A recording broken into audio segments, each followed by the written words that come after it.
Blog Talk Radio.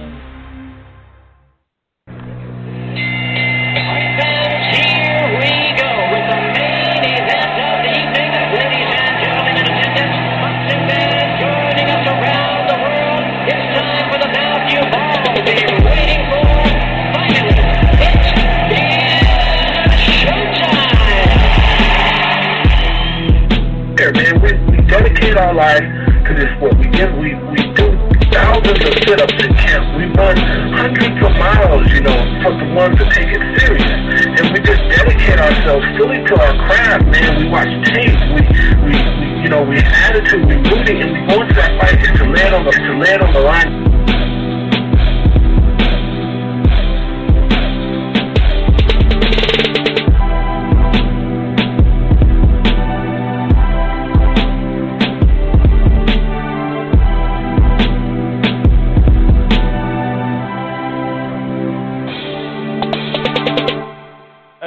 Boxing fans, this is the Rope-A-Dope Radio Podcast. I'm your host, Chris Carlson. We are live on a Tuesday night. We got a very important guest on tonight, Minneapolis native Jamal James, who, if it wasn't for this virus thing, obviously we're talking about like 10, 11 days or something like that before he'd have a hometown title shot against Thomas Delorme. We're going to talk to him about a variety of stuff, and how he's doing. Him and his family are doing, during this pandemic. What's his mindset as far as staying ready to be ready, and just a variety of stuff. You know what I mean? So we're definitely going to get that in just a moment. We do have a variety of other items to cover as well. We're going to talk about Billy Joe Saunders, who, what do you know? Another week goes by and another something with him, except this one is a lot more serious. I shouldn't say this one's even more serious because it is very serious, but last week or the week before he got his trainer kicked off a flight, so that's semi-serious, but compared to this one, it's just ridiculous. There's jokes. I tell jokes all the time. I have a sense of humor that I can find certain things funny that maybe some others don't. I get all that. You know what I mean? I get all that. The type of thing that you go, ooh, you kind of chuckle, but you go, ooh, you kind of cringe your face a little bit. I can understand that type of humor all day long, but at this point in time, to make that kind of joke, we'll talk a little bit about that. We'll talk about a variety of stuff. Bomac and Derek James we're exchanging words back and forth on Twitter. Go figure. A lot of Twitter beefs going on right now. I mean, ongoingly, of course, is boxing Twitter, right? But there's a lot of, talk when it comes to that. So we're going to cover some of that stuff, but we're also going to talk about the UFC in the Endeavor cash flow situation. You see Dana White out there talking about, we're going to, our production, our fights are going to keep going.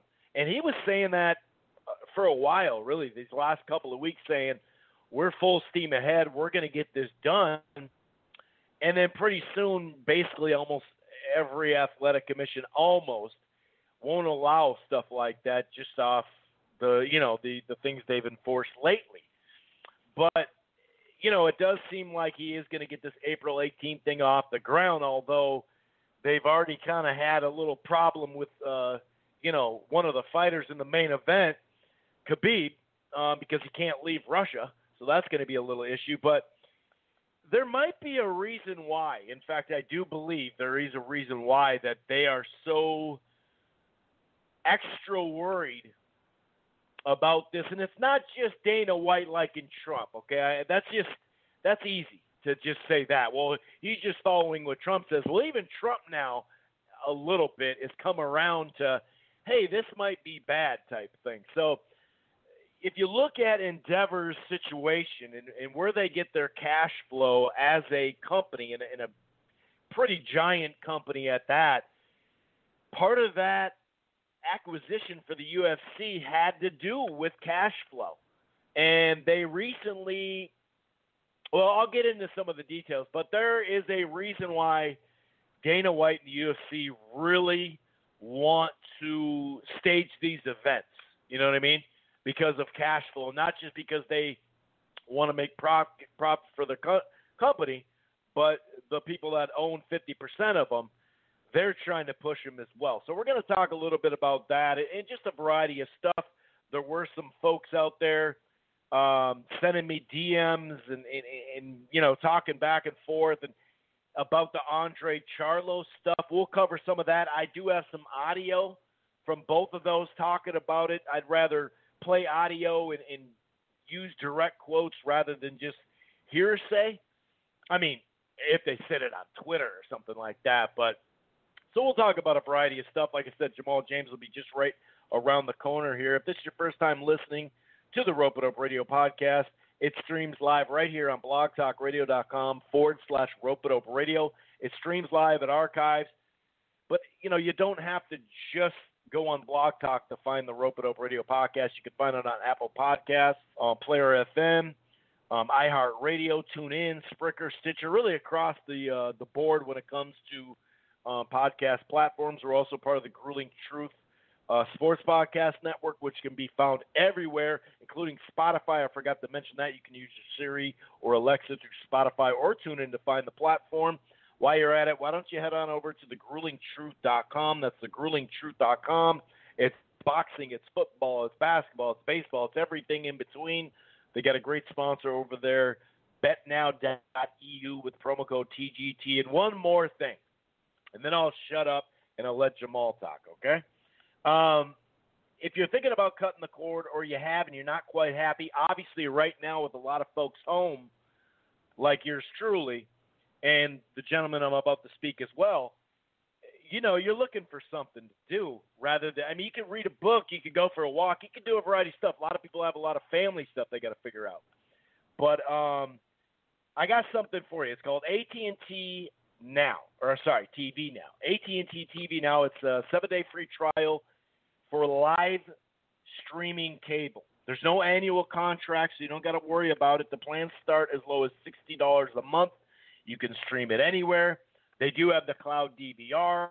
And for boxing fans, a part of this network here, Showtime's only $11. So it's called AT&T TV Now. It's live streaming cable. Now, for those who are in a region of your state or in the country that the internet is just not up to par, it's one thing to live stream, or not live stream, but to archive something on Netflix. It's another thing to live stream cable. So if you're in that boat, there is AT&T TV. That's your normal cable platform. It's a growing platform. It's not everywhere, but it is here in Minneapolis, Minnesota. You can find it in New York, parts of Florida, Texas, California, all the way up to the Northwest in Seattle, in Washington.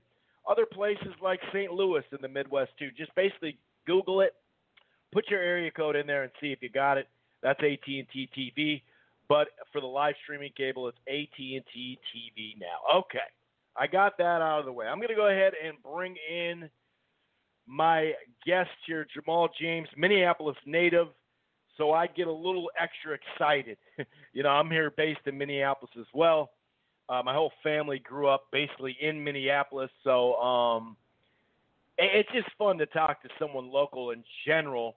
And I'm going to go ahead and bring him in right about now here. What's going on, Mr. James? How are you, sir?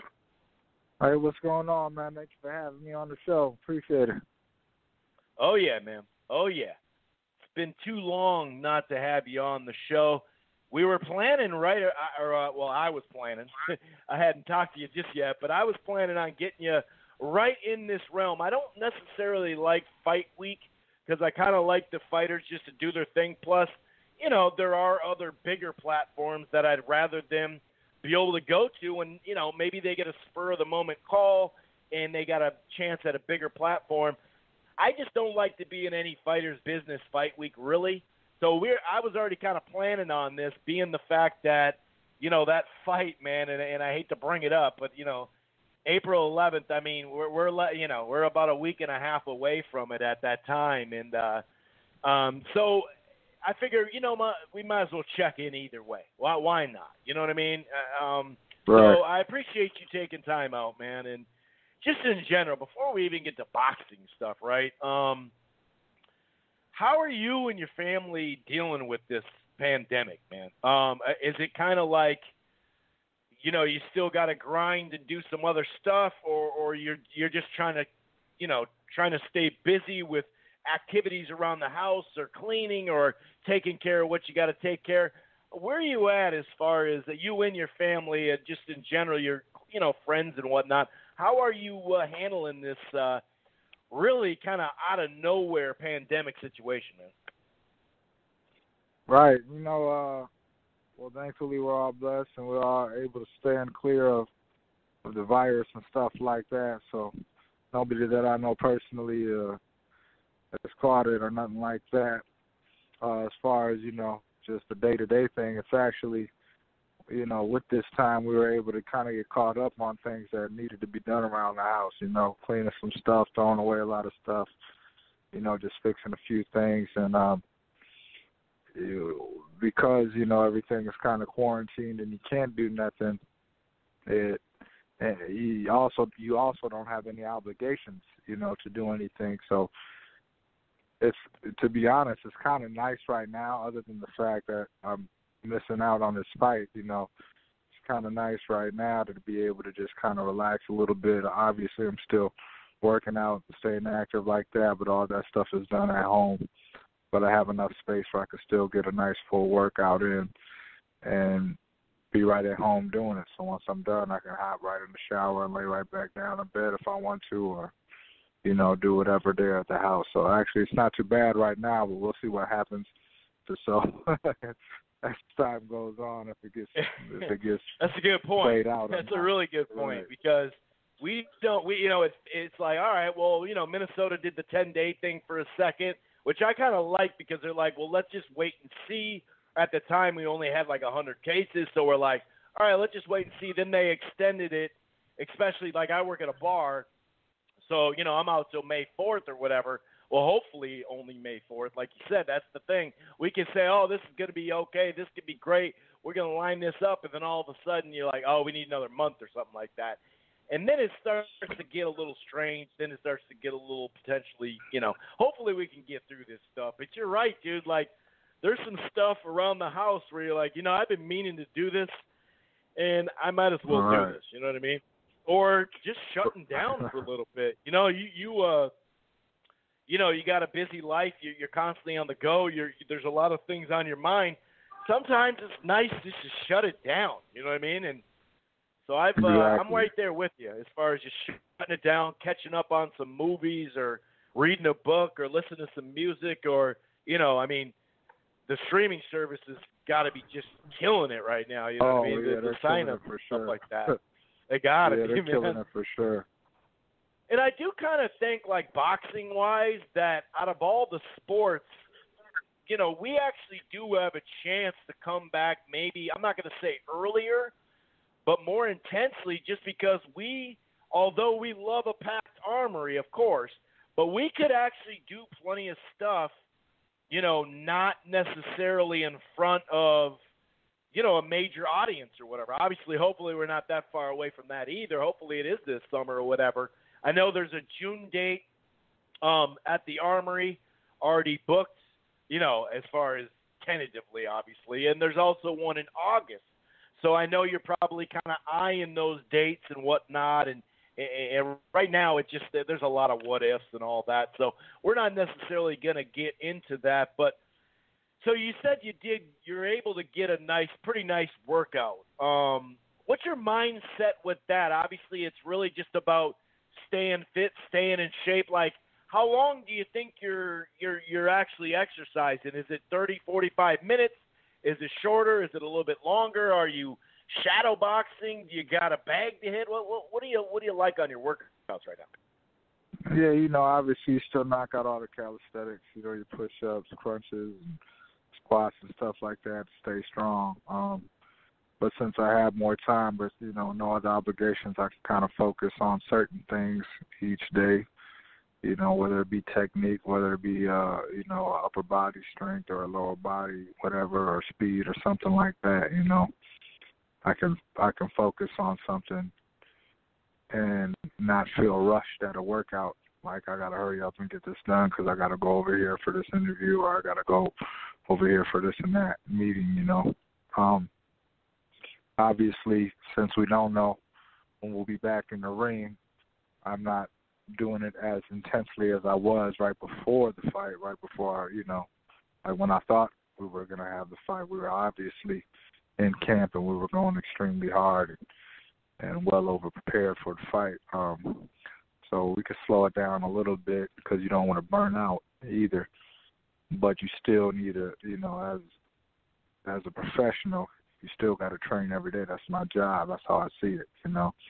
So I still got to train every day. I still got to be in, you know, top shape and fit no matter what the circumstances are. So when the ball does get rolling again, it's not like I got to be sitting here, you know, putting in a contract. Well, I need, you know, an extra month and a half or 2 months to get in shape because this, and you know, that's not professional. That doesn't look good. You want to be ready. You want to be able to give the fans a action-packed fight as soon as we can get the ball rolling again because, you know, they're going to be itching for it. Yeah, that's a good call. And I mean, you know, dudes already missed weight. Maybe in the last 10 to 15 years, I've seen a higher percentage. It's still somewhat low, but I've seen a higher percentage of folks or boxers missing weight, you know, and you're just like, dude, like, I get it. I wrestled, so I can relate to it a little bit. But, man, like, we see that too much. And the reason why I bring that up is because you know damn well, Mr. James, a lot of dudes are going to need a lot of time to get ready. Like, if they're not, like a lot of guys were already out of shape, right? And then this hit. You know what I mean? Like, correct. What are your thoughts on that? I mean, maybe you can relate to, you know, maybe some fighters in the gym or maybe growing up in the amateurs and knowing a friend that always had a weight problem or whatever. You know, just some dudes miss weight by 5 pounds and it just makes you scratch your head like, dude, what were you doing? You know what I mean? I can understand some sort of A side, it's a half a pound, and he just pays someone off. And that's a little different, but still, you know, like you said, the professional. But, dude, I mean, there's going to be a lot of dudes that are going to need to lose a lot of weight. What do you think about that? Well, yeah, you know, boxing, this is a hungry sport. You know what I'm saying? You got to be hungry for this. What happens is, you know, guys are hungry, but they start winning fights and start making some decent money, and they're able to get the things that they were never able to get before in life. You know what I mean? Nicer house, cars, be able to eat a lot better than they were able to eat. So in between those fights, you know, after all that hard work that they put in, they obviously want to celebrate and they want to eat and they want to, you know, party a little bit and relax. Right. But what happens is you end up doing it too much, and then the next thing you know, the fight rolls around, and you got to be training for a fight, but you done gained all this weight. So instead of, you know, training to get ready for the fight, what you're really doing is training to lose weight so you can get back in your fight weight. And then maybe only have a week or so at that to kind of prepare technically wise for, you know, your opponent and your match and stuff like that. So you have to keep a humble head. And, you know, as you succeed in this sport, you have to remain hungry. You know, until you decide to retire and chill out, you know, you should always be training hard. You should always be trying to walk around really close to your fight weight, or at least know that you can make the weight easy enough so you don't got to be trying to kill yourself just to make weight. A lot of guys, like you said, they lose the fight because they lost it trying to make weight. They done burnt all their energy just trying to get down the weight. You know what I mean? And if it comes to that, you either go up in weight or, again, you learn how to invest your money accordingly so you can start to throw in the towel, because this is also a dangerous sport. If you play around with it, you can get hurt. Yeah, you definitely can. And it's funny, you get the call, and all of a sudden you look down, you can't see your feet. You know, you're like, oh, my God, my belly. Where's my belly just popped out on me. What's going on? Yeah, and you see that a lot. But I liked how you related it. You know, you did talk about, you know, people's situations. You did talk about how, you know, I can understand some of it. You do have to enjoy what you earned and all that. And I respect that a lot. I do respect that a lot. But in the same breath, like you said, you got to keep it professional and you got to keep those checks coming regardless. so you can still put on a great show regardless. Because even if you lose, you know, if you put on a show, and I'm not even necessarily saying like, you know, you have to be, you know, Chavez Sr. the whole time and be in all these brawls or whatever, but just in general, if you come to fight, you show up and people know your style and you give it to them, they're at least going to respect that a lot more than, man, this dude's out of shape or whatever. And remember, people at home right now, this is coming from a tall-ass welterweight. Dude, that 147 can't be the easiest thing because you're a tall dude for welterweight, dude.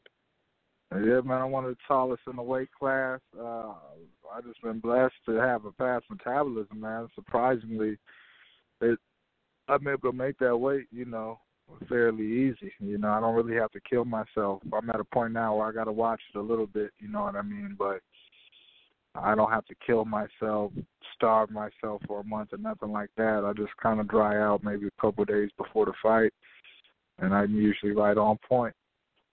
But that's, you know, that's a blessing. That's just, you know, how my body works. Everybody's body works a little differently. So I'm thankful for that because I hate being hungry. That's for sure. Yeah, dude. Man, my doctor told me that I probably lost a couple of inches of height in high school just starving myself, you know, to make weight. Cause especially when you're young, you know, you don't know what the hell you're doing. You're just like, hey, I'll just run it off. I'll run it off. We're fine. You know, like I'll have that little pizza and then I'll run it off. You know, you could always run it off. You know, you have all this energy and then you find like, wow, maybe I don't have all this energy. But yeah, you gotta be careful as you get older, especially if you're a pro athlete, and you know, because when you're training all the time, you're putting on muscle too. You know what I mean? So muscle weight is a lot heavier than just having fat. And it's a little bit harder to lose as well. When you lose it, you're also losing your strength too. So, you know, you might be training in the gym with this extra muscle weight on and your sparring sessions are going good and, you know, you're hurting guys and this and that. But then once you get down to that real fight weight, you done lost that strength. And you get in that ring and you hit the guy with these punches that usually would have, you know, crumbled a guy or hurt him. And they're able to take it because there's not as much impact as you thought, or as there used to be on it when you had that extra weight when you was training in that gym. So you got to stay close to your fight weight. At least that's just my, you know, my philosophy, I should say. And I really think that not just the weight thing, as far as what I was saying about, you know, folks are gonna find themselves behind the discipline as far as, like you said, working on some stuff. Now all of a sudden you got a little more time. It's like, you know, my coach did say this, or we did notice something in my last fight or something. You can start to work on that a little bit and put in that additional time on maybe something you wouldn't have the time to do, or at least spend enough time on it and kind of work out some kinks and stuff. So I really believe that there's going to be some fighters, like we'll see in those first couple fights of people like who were on their grind and still sharp, and who was just kind of chilling, watching Netflix, and that's it. You know what I mean? Right. Now, it's one thing with boxing, you can't cheat it. So, you know, time will tell all, won't it? Oh, my God. Like, by far the most sport like that, dude, because there's no timeout. Like, halfway through the round, you're a little shook up. Like, I need a little timeout. Let me get timeout. We got to drop a play. No, there's no timeout. You got to make it through the whole round. It's funny, dude. We're going to definitely see that, but I don't think we'll see that with this guy here, the Minneapolis native. We're on live with Jamal James. He had a big fight coming up, obviously April 11th at the Armory. And what was the mindset in training camp in knowing that hometown title fight, not just a hometown fight? We know it's been like 4 or 5 times in a row that you fought there, and every time you keep building and building and building. But what was that mindset in training camp the last chunk of weeks before you knew, obviously, it got postponed? But what was the mindset and just the anticipation of fighting that in your hometown, dude? I was up here trying to invite everybody in the city. You had to been just going nuts, man. And how do you focus like that? You got to be just starting to get used to the hometown thing, I suppose, too. Yeah, you know, when you're fighting at home, sometimes it can either make a fighter better or it can mess them up. because obviously when you're fighting at home, you're fighting in front of your fans, your supporters, your family. You know what I mean? Right. So you know that everybody that's coming to that fight, especially if you're the main event and this and that, everybody that's there is rooting you on. You know what I mean? They're coming for you for the most part. Right. So if you don't know how to deal with that pressure, that can make a fighter who is usually, you know, who bites down and usually crunches a little bit, might make him fight a little more cautious because he wants to, you know, win so bad and fighting cautious, you know, can kind of mess him up a little bit because it's not his regular style. So you definitely got to know how to deal with the pressure. I've fought at home numerous times now, so I've learned how to deal with that where it doesn't faze me anymore. You know what I mean? It just feels good now. I'd rather fight at home because I know it's my fans and my family, my supporters and stuff like that.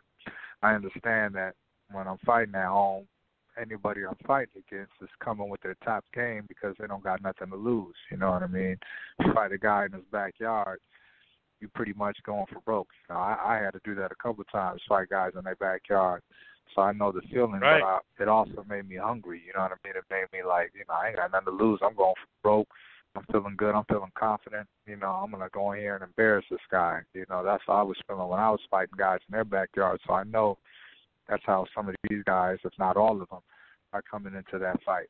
But I have that same type of drive. You know, before this thing got canceled, I only had one focus, going in here and whooping this dude and getting this title. I've been asking for a title shot for I don't know how long.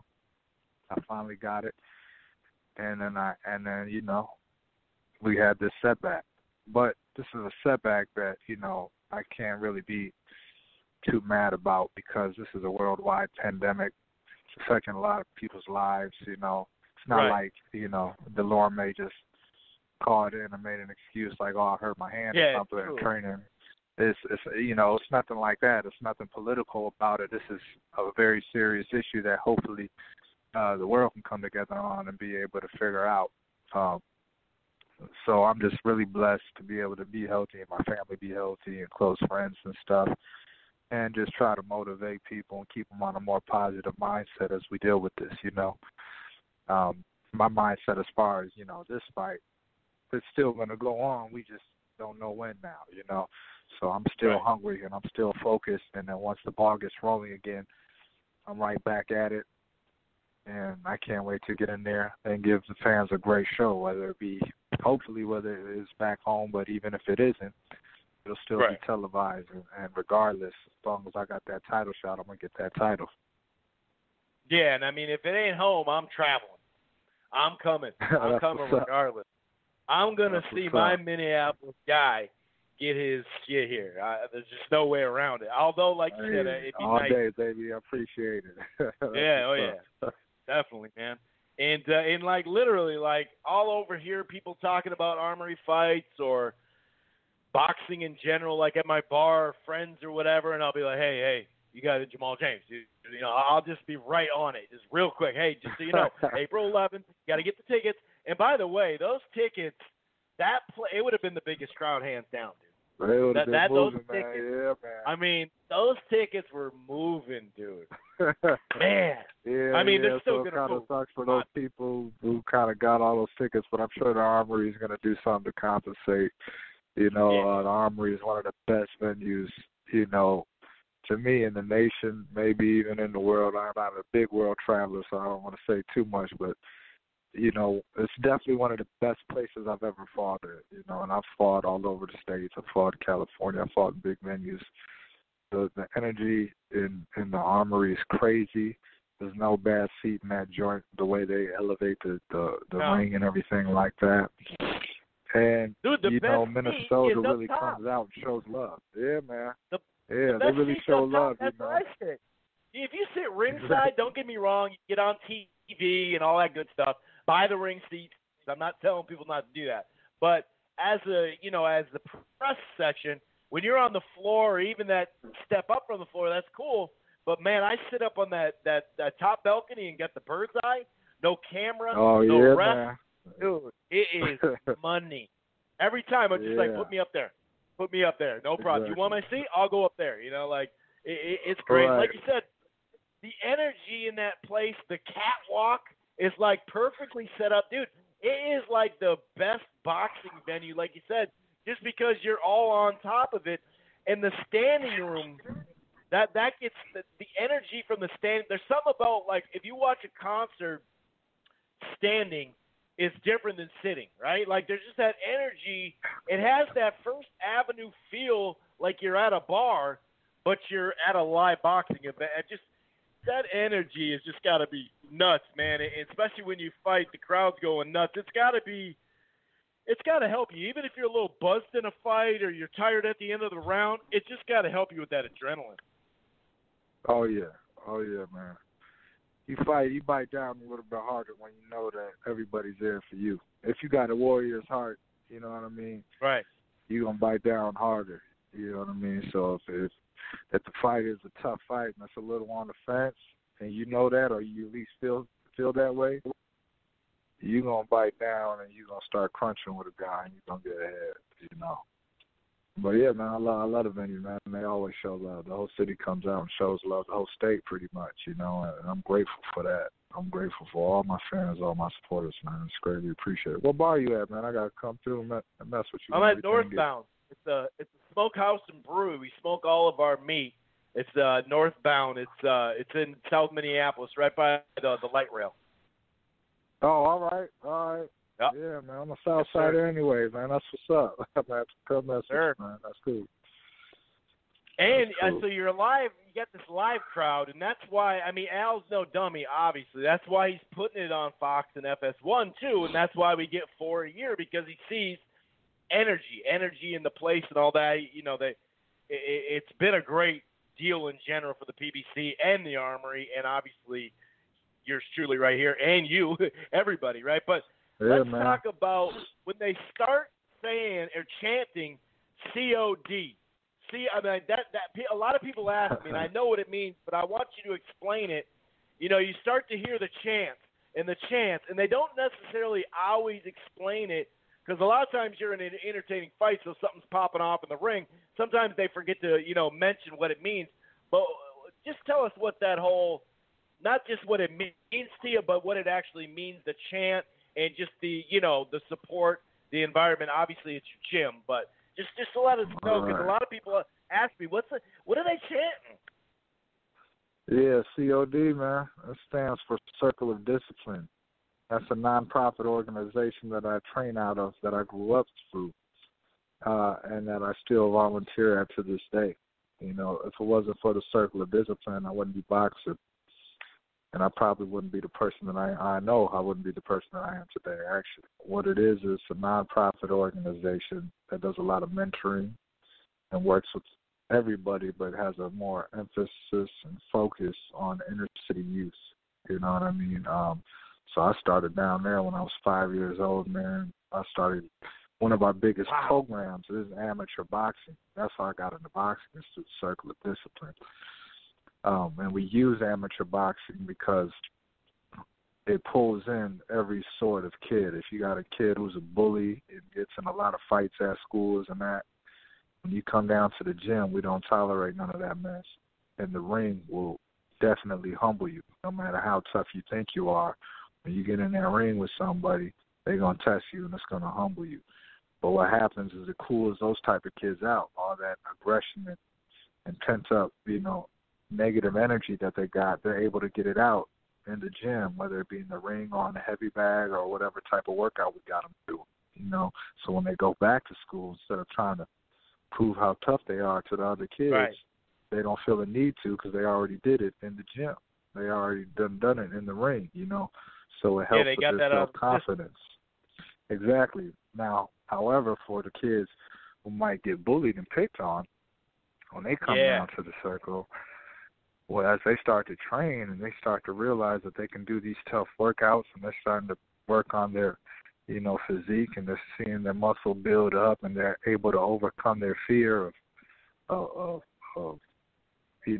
facing somebody in the ring and stuff like that. Because for, a more shyer kid, that could be very tough to overcome, facing adversity like that.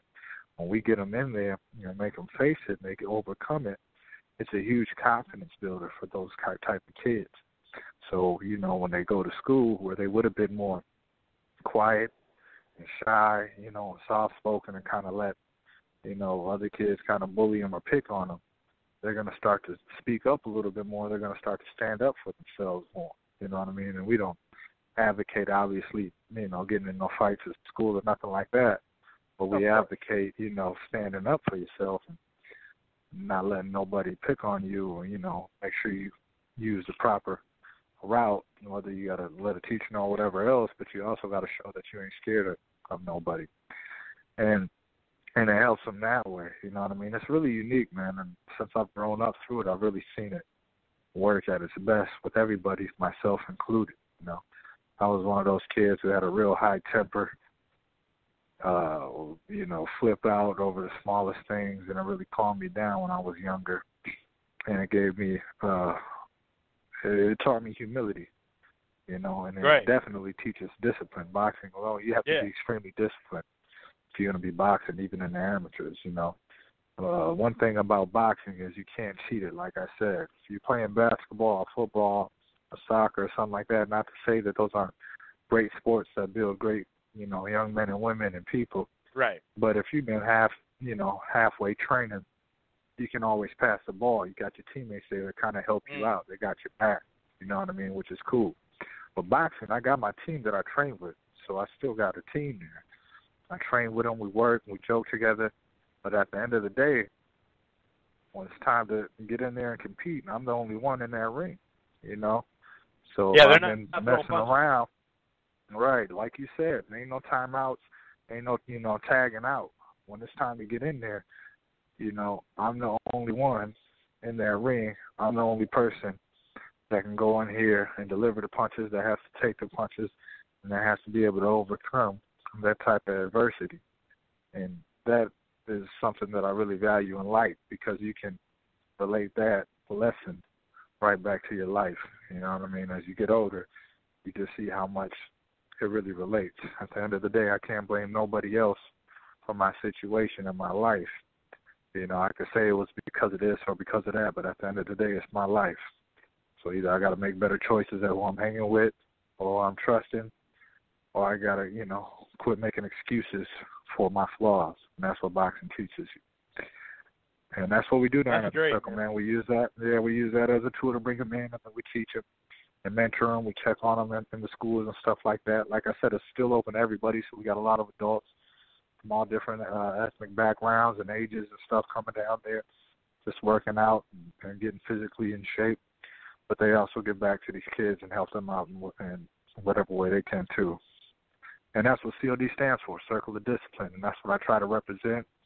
I try to use my platform to bring awareness to that organization because, you know, I am that organization. I am that kid that grew up down there. I know how well it works, and I want to be able to grow that organization to the highest height possible and be able to open up, you know, numerous ones around the nation if possible one day. Yeah, man. I knew you were involved since you're a kid, but I had no clue it was since you're 5 years old, dude. That's great, man. Yeah, and man. The fact that it helped you, and now you're giving back, and through you and other, you know, I just learned about it overall, and it's great, man. And that's what it's all about, and that's a great influence on the youth. And you being actually a professional fighter is one thing, but to be fighting at home's another. I once in a while see some kids around, you know, where you can tell that they're part of the program and they're in there, you know, cheering and all that, and it's a great thing, man. That's really great work that you're doing, and just in general, everybody around that circle of discipline, man. That's phenomenal. Well, I'm not going to hold you too long, man. I'm not going to hold you much longer. All right. I really appreciate you taking time out, man. And once we get over this thing, and we will obviously get over it, we're going to be able to get over it. I keep telling people it's not a matter of if, it's when. We're going to get over it. And really, if you look at Minneapolis and if you look at Minnesota, you know, we're in, you know, considering all things considered, we're pretty blessed where we're at with the amount of cases and the amount of people passing. You know, I mean, we're doing a pretty good job here. So That's all you can do. When, like you said, everybody's got to come together, not just the state, but the country and the whole world and everything like that. But you take it easy, man, and then I'll be in touch with you once we get this thing all figured out. We'll get you back on here before your fight, man. Most definitely, man. Thank you for having me. It's greatly appreciated. For everybody listening, please follow me on my social media sites. Just look up Shingo Nation. You can find me on Facebook, Instagram, Twitter, and TikTok, and all that good stuff. And if you're interested in the Circle of Discipline, check out circleofdiscipline.org.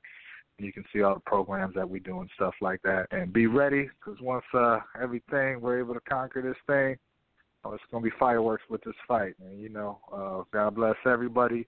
Please wash your hands and, practice your social distancing and all that good stuff. And stay safe out here. 6 feet.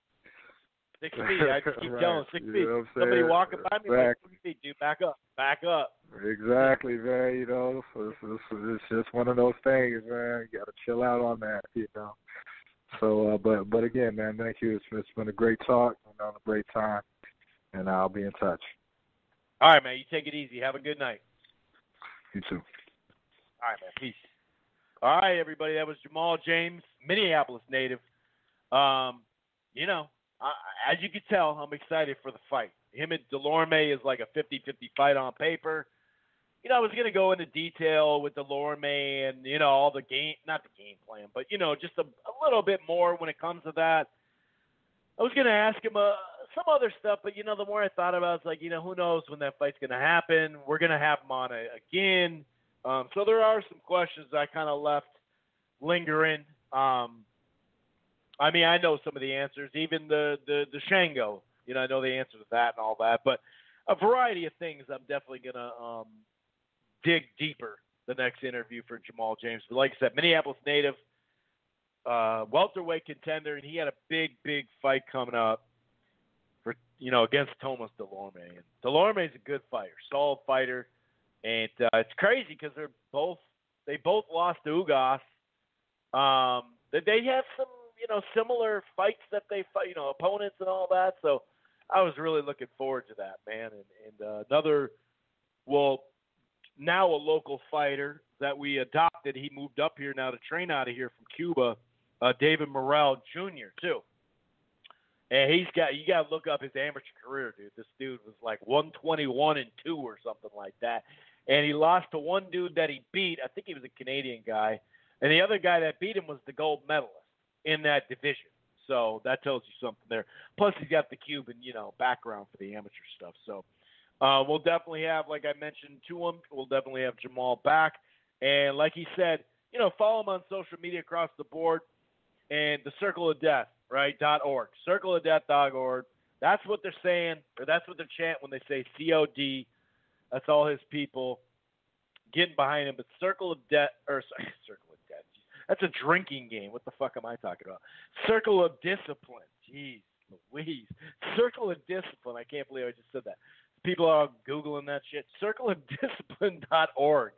I remember that drinking game. I haven't played it in I don't even know when, but Circle of Death. I remember that. But circleofdiscipline.org, like I said, they're doing a lot of good things locally, and it's really thriving. I got a buddy who trains there just on, he's not a kid, but he just, they train adults too. It's not just kids, but that's the focus, of course, as far as just, getting kids doing constructive stuff, getting in shape, life lessons like he mentioned. So Jamal's doing a great job with that, and I appreciate him coming on.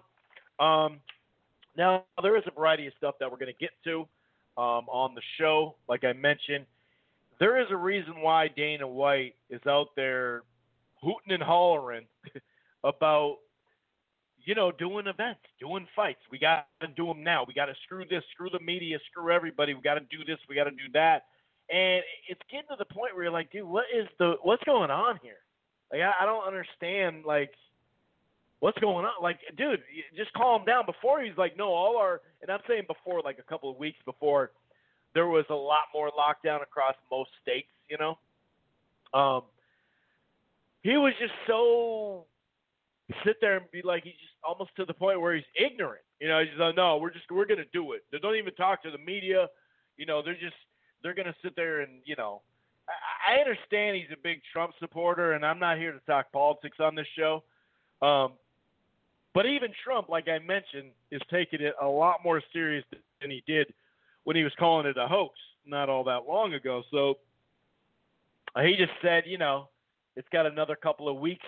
He extended it a couple of weeks on his own little time frame. But, yeah, he really was pushing it. Like, he just, no, we're going to do it through this.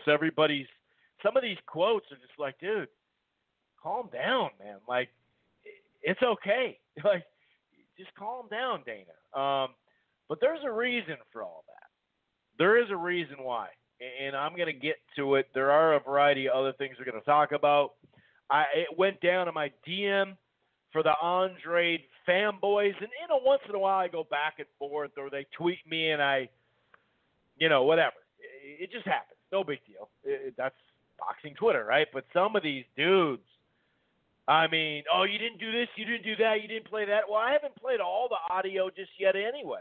Everybody calm down. So I do have a Charlo audio of him talking about, what he said to Eddie, or how he handled it as far as the offers and all that. But, Andre's been out there lately, talking a lot of stuff, you know what I mean, and saying nobody wants to fight and this, that, and the other. So we're going to address that situation a little bit.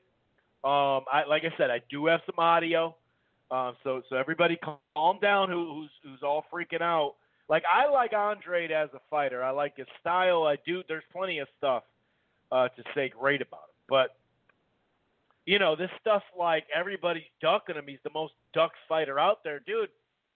But everyone wants to talk like the last couple of months. They don't want to talk about his career at all. You know what I mean? He's just, nope. And I'm talking about the Jamal Charlo thing, too. Not just all the others, the Jamal Charlo, the Lara, all the others. So, but yeah, Dana White's been freaking out. So we are going to talk about that. I watched this Zab Judah interview on Vlad TV. I'm going to talk a little bit about it. I won't play a bunch of audio, but I don't know, man. It's a little sad, unfortunately. Billy Joe Saunders, we're going to talk about him in a moment. Of course, right now, boxing Twitter's just been a bunch of shit talking. These young fighters, Ryan Garcia, Devin Haney. Teofimo is a young fighter. He's been around a little bit longer than those guys because he actually has more quality wins. Oh, Shakir Stevenson. These dudes, these young dudes, and all three of them, and four of them, actually, too, because I mentioned Teofimo. These dudes are talented fighters. Most of them have an amateur pedigree, or all of them do, the ones I just mentioned. But the amount, I guess my thing is the amount of shit talk that's going on right now. I just wonder which one it's going to catch up to. There's a lot of trash talk, and that's cool. You got to sell yourself. You got to do this. The old closed mouth doesn't get fed. I get that, and I appreciate that. But they're talking a gang of stuff. Like if someone says, "Hey, you against you," like Ryan Garcia. Someone asked Ryan Garcia, "You against Gervonta Davis." Well, obviously he's going to say he's going to win. He may say he's going to knock him out. He may say a bunch of stuff, right? I understand that. That's not the trash talk I'm talking about. And I understand for you to say, I want to be the pound-for-pound number one. Now, some of them are saying that they're basically a top fighter anyway right now. And that's cool. You should have that confidence. But a lot of these dudes are talking a bunch of stuff, like pound-for-pound stuff right now. They are that. And it's like with no accomplishments. Like, there's just no accomplishments. So we're gonna talk a little bit about that. But here's Dana White. The less the media knows, the better. UFC President Dana White isn't exactly claiming fears of fights or calming the fears of fight fans when discussing this coronavirus. I mean, he's been just freaking out. Like, dude, what is going on, man? Like, why you just calm down. We get it. Fake news. We get that you like Trump and all that, or you love Trump and stuff. That's cool. Everyone's got a right to their own opinion, but the way he's been at it, he's like, here's another quote. Everybody's running and hiding. I'm looking for solutions. Dude, the solution is stay the fuck inside right now. So I don't know what you're all. Well, I do know, but it's kind of weird, dude. And he's just like, oh, the media is a bunch of pussies, and not just boxing media, but the media in general, and they're trying to scare us. And I'm still trying to run this country, and obviously, not that long ago, Trump was saying he was going to open it up on Easter, and now he's gone 2 weeks past that, saying, And obviously, you can't open up what you didn't close, but that's a whole different other show. I'm not even going to talk about that anymore. I'll stop right there. But there's kind of interesting. Okay, this is BloodyElbow.com. And the headline, coronavirus pandemic sheds light on Endeavor's mismanagement of UFC cash flow. And it's kind of interesting here. And you could kind of understand now what's going on. Obviously it starts with after attempting to defy local government consensus and advice, he basically was full steam ahead. Right, he was talking about, we have 3 upcoming shows, we're gonna do them, and this was the March shows, so he was already on board. No, we're doing it. Screw this. We don't need any of this. And then, even the White House did come with that 2-week thing of 10 more, stop gatherings of 10 or more, and that all of a sudden, that hit something. This is a quote from White saying, "We did everything we could to relocate our 3 events: London, Columbus, and Portland. But every day there are new restrictions, yada, yada, yada." We know that, right? And then the Vegas, Nevada, Vegas, they're on hold. It's kind of crazy. They got these empty hotels in Vegas right now, and there's a homeless situation there and a sick situation right there. And instead of letting them, I'm sure they can work a deal or something, or maybe they can get some good press or whatever, and let them use the room. Nobody's in them. They had them use the parking lot. Oh, you can use the parking lot. So you got these people laying on cement, but I suppose that's not a whole lot different than they were doing. But hey, it's just kind of crazy. But anyway, I got off course.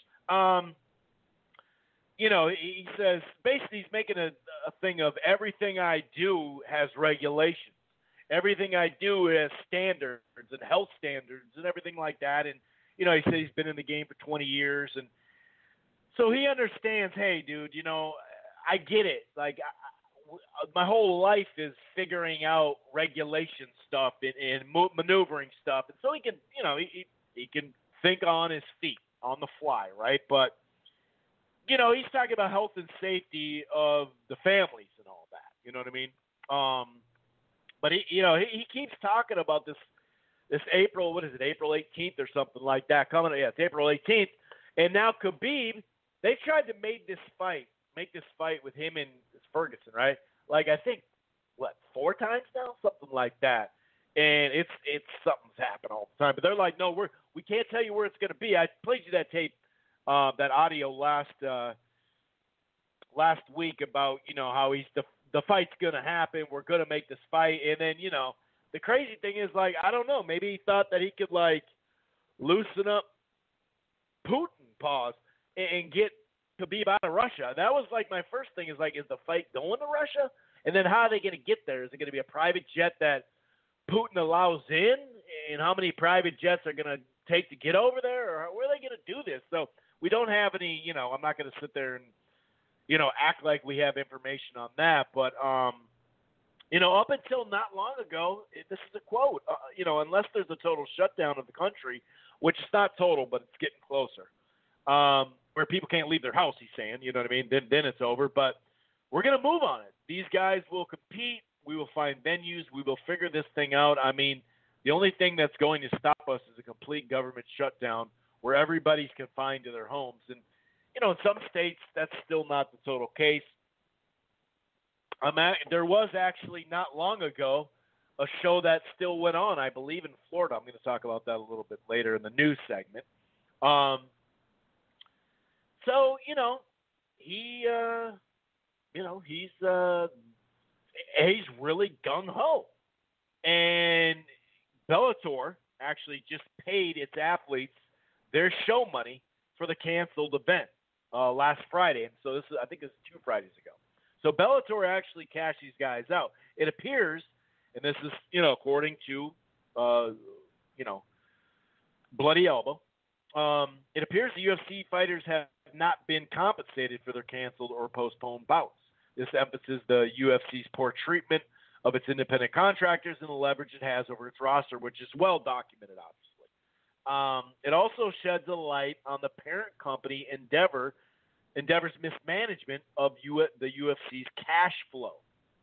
And so that really, he basically goes on to say, which likely explains why the promotion was so desperate to put on shows at the time. And they still are, obviously. They're still trying to go it. But I remember reading this article. I talked about it minorly, but in February 2020, not long ago, obviously, the New York Post revealed the UFC doled out $30 million in dividends to some of its biggest investors, whether it's Mark Wahlberg or, Ben Affleck, Serena and Venus Williams, like a bunch of different people, right? Obviously, Dana White was part of that too, the UFC president. Ari, the CEO of Endeavor, all who reportedly pocketed more than $3 million each. The massive payout marked the first time that the UFC issued a dividend payout since Endeavor purchased a 50% stake in the promotion back in 2016. God, it's hard to believe it's already been 2000. Wow. It also is more, that amount, that $300 million, is also more than twice as much as the UFC paid its entire roster of fighters in 2019. According to that New York Post, UFC fighters cost the promotion less than 16% of its $900 million in revenue in 2019, which is less than $145 million. Obviously, anywhere from like 48 to 50 to, right in that realm if you're talking about the NFL or MLB or, NHL, NBA, all that. And we already know all this stuff. You know what I mean? That's just how it goes. But Mark Shapiro, president of Endeavor, told the Post the UFC pays its fighters significantly more than any other MMA organization, which is just silly. Not that it's not true, although I think over the long term, I'm not sure if that was totally true. You know what I mean? Because there were some fighters at Bellator that you look at their check and go, huh? But I'm talking about pay-per-view and stuff like that. But I mean, when you bought up most of the competition for years, a lot of it, now Bellator is a little bit, stronger, but not stronger than the UFC, but, stronger than it was because it got backing. That to say, oh, well, we pay better than Bellator. Well, no shit, dude. The NBA plays better than the D League. Well, the F League, the G League. You know what I mean? So it doesn't even. It's just basically trying to save face. But he actually said, they deserve it. Fighter compensation has gone up with the success of it. However, this does not appear to be the case. According to John Nash, Bloody Elbow, the UFC paid $700 million made $700 million in 2016 and paid out $148 to its fighters, which is significantly more than they paid out to the roster in 2019, despite making approximately $200 million more in revenue. Ever since Endeavor and the company itself has the folks who bought it obviously has like a way, because of their connections and what they own, agencies and all that, right? Talent agencies is what I'm speaking of. They can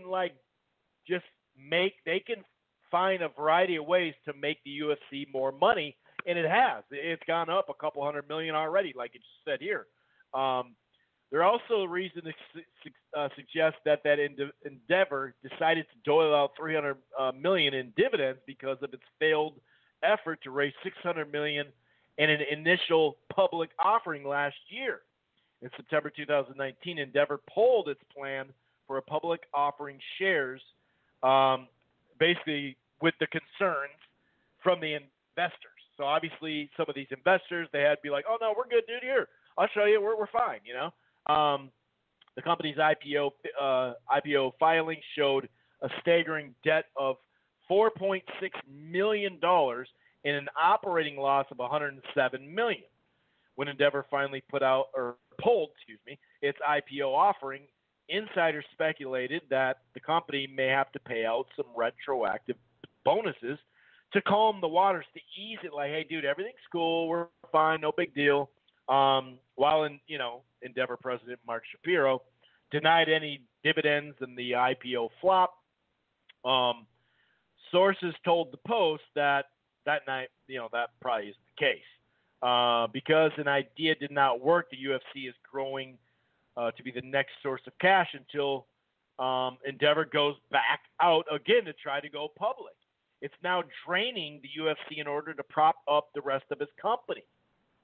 The UFC is a significant addition to Endeavor's portfolio because of its annual cash flow, which is in the hundreds of millions. However, since the company has now drained the UFC's cash reserves, the promotion is in a tight position to recoup in 2020, especially with this shit. I mean, they do great gates. They, constantly do $1, $2, $3, $4 million gates.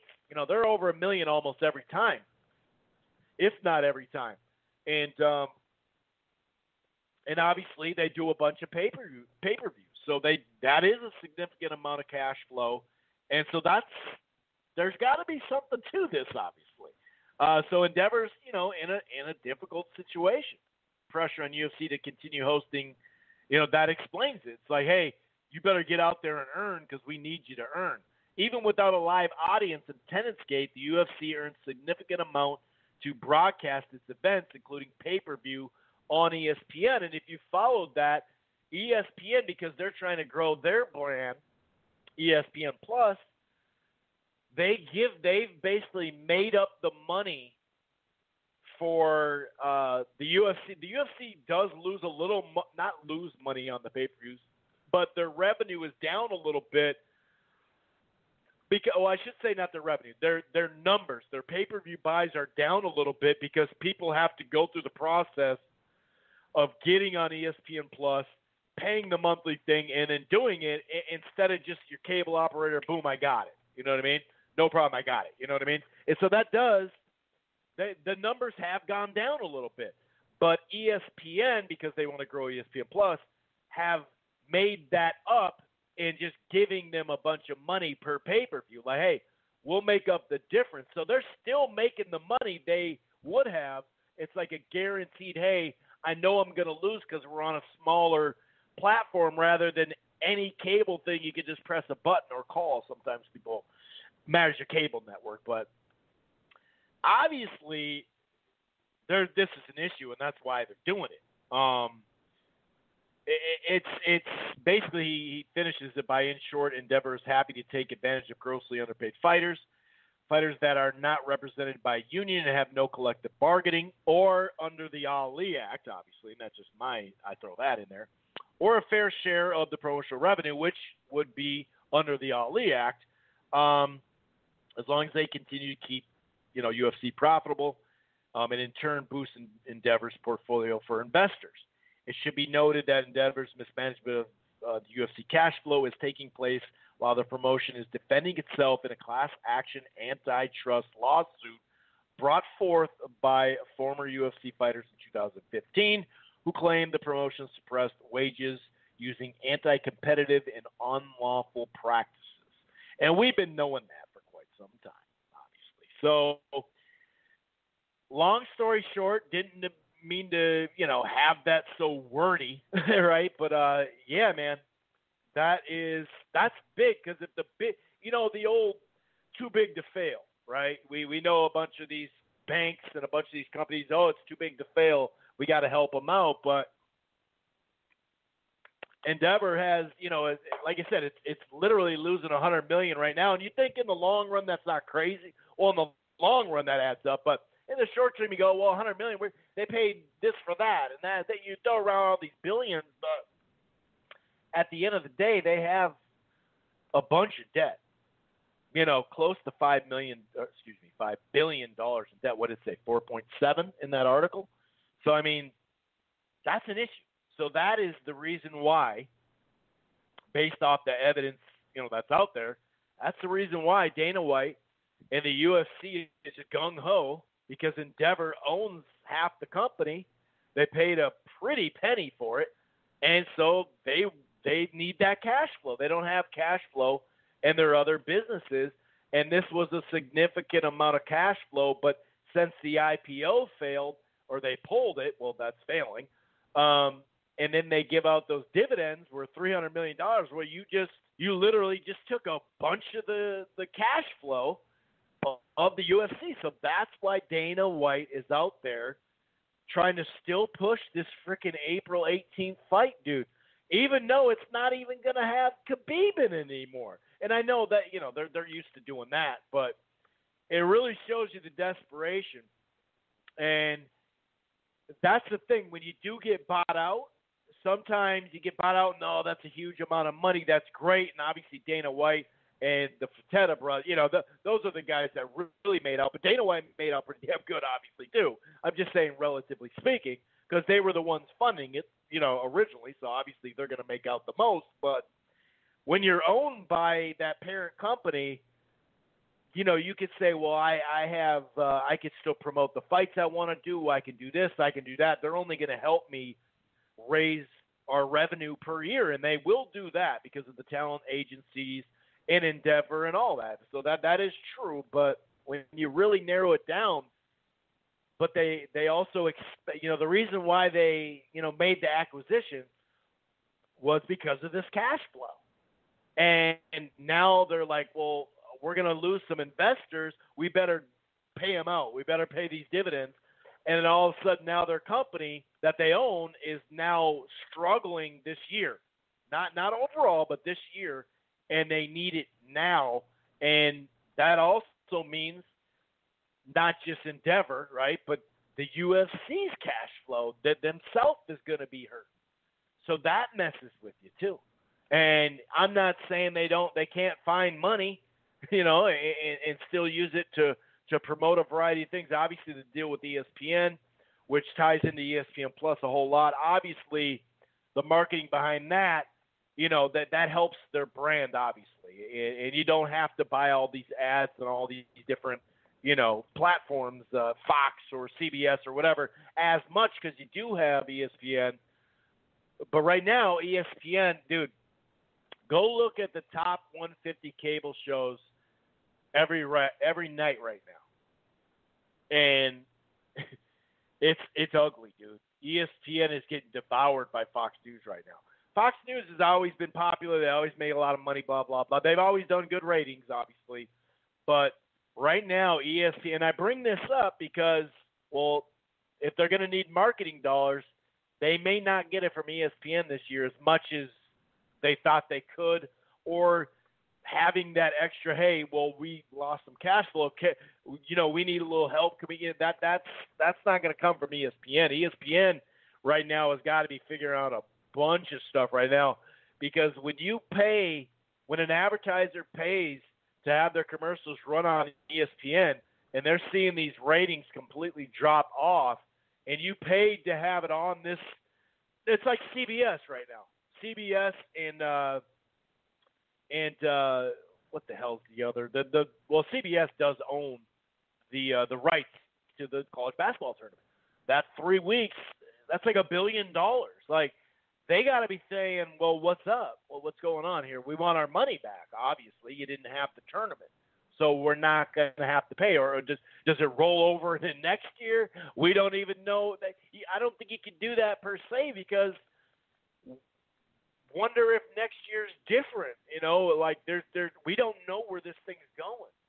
So the way we fill arenas, that could completely change. The way everything, people's mind state, this whole thing when sports comes back, let's say in July it came back. Let's just, in theory, I still think that would be good enough to where people would be like, okay, yeah, how'd you get back into it? And, even when my bar opens, people are going to be like, oh, I want to, I could see like a wave right away, but also people's habits, people's paranoia, that stuff, the mentality, the mindset, this country's built off a variety of stuff, right? And our style of capitalism is different than other countries, no doubt about it. For better or for worse, right?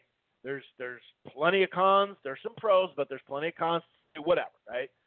But the entertainment, sports and entertainment, and that's what we were trying to say with Eddie Hearn, and we're trying to tell UK fight fans, like, hey, dude, it's not all that easy to compete with the live sports and entertainment in this country, dude. There's so much of it in whether it's the club, whether it's the bar, whether it's live entertainment, sports, or whatever.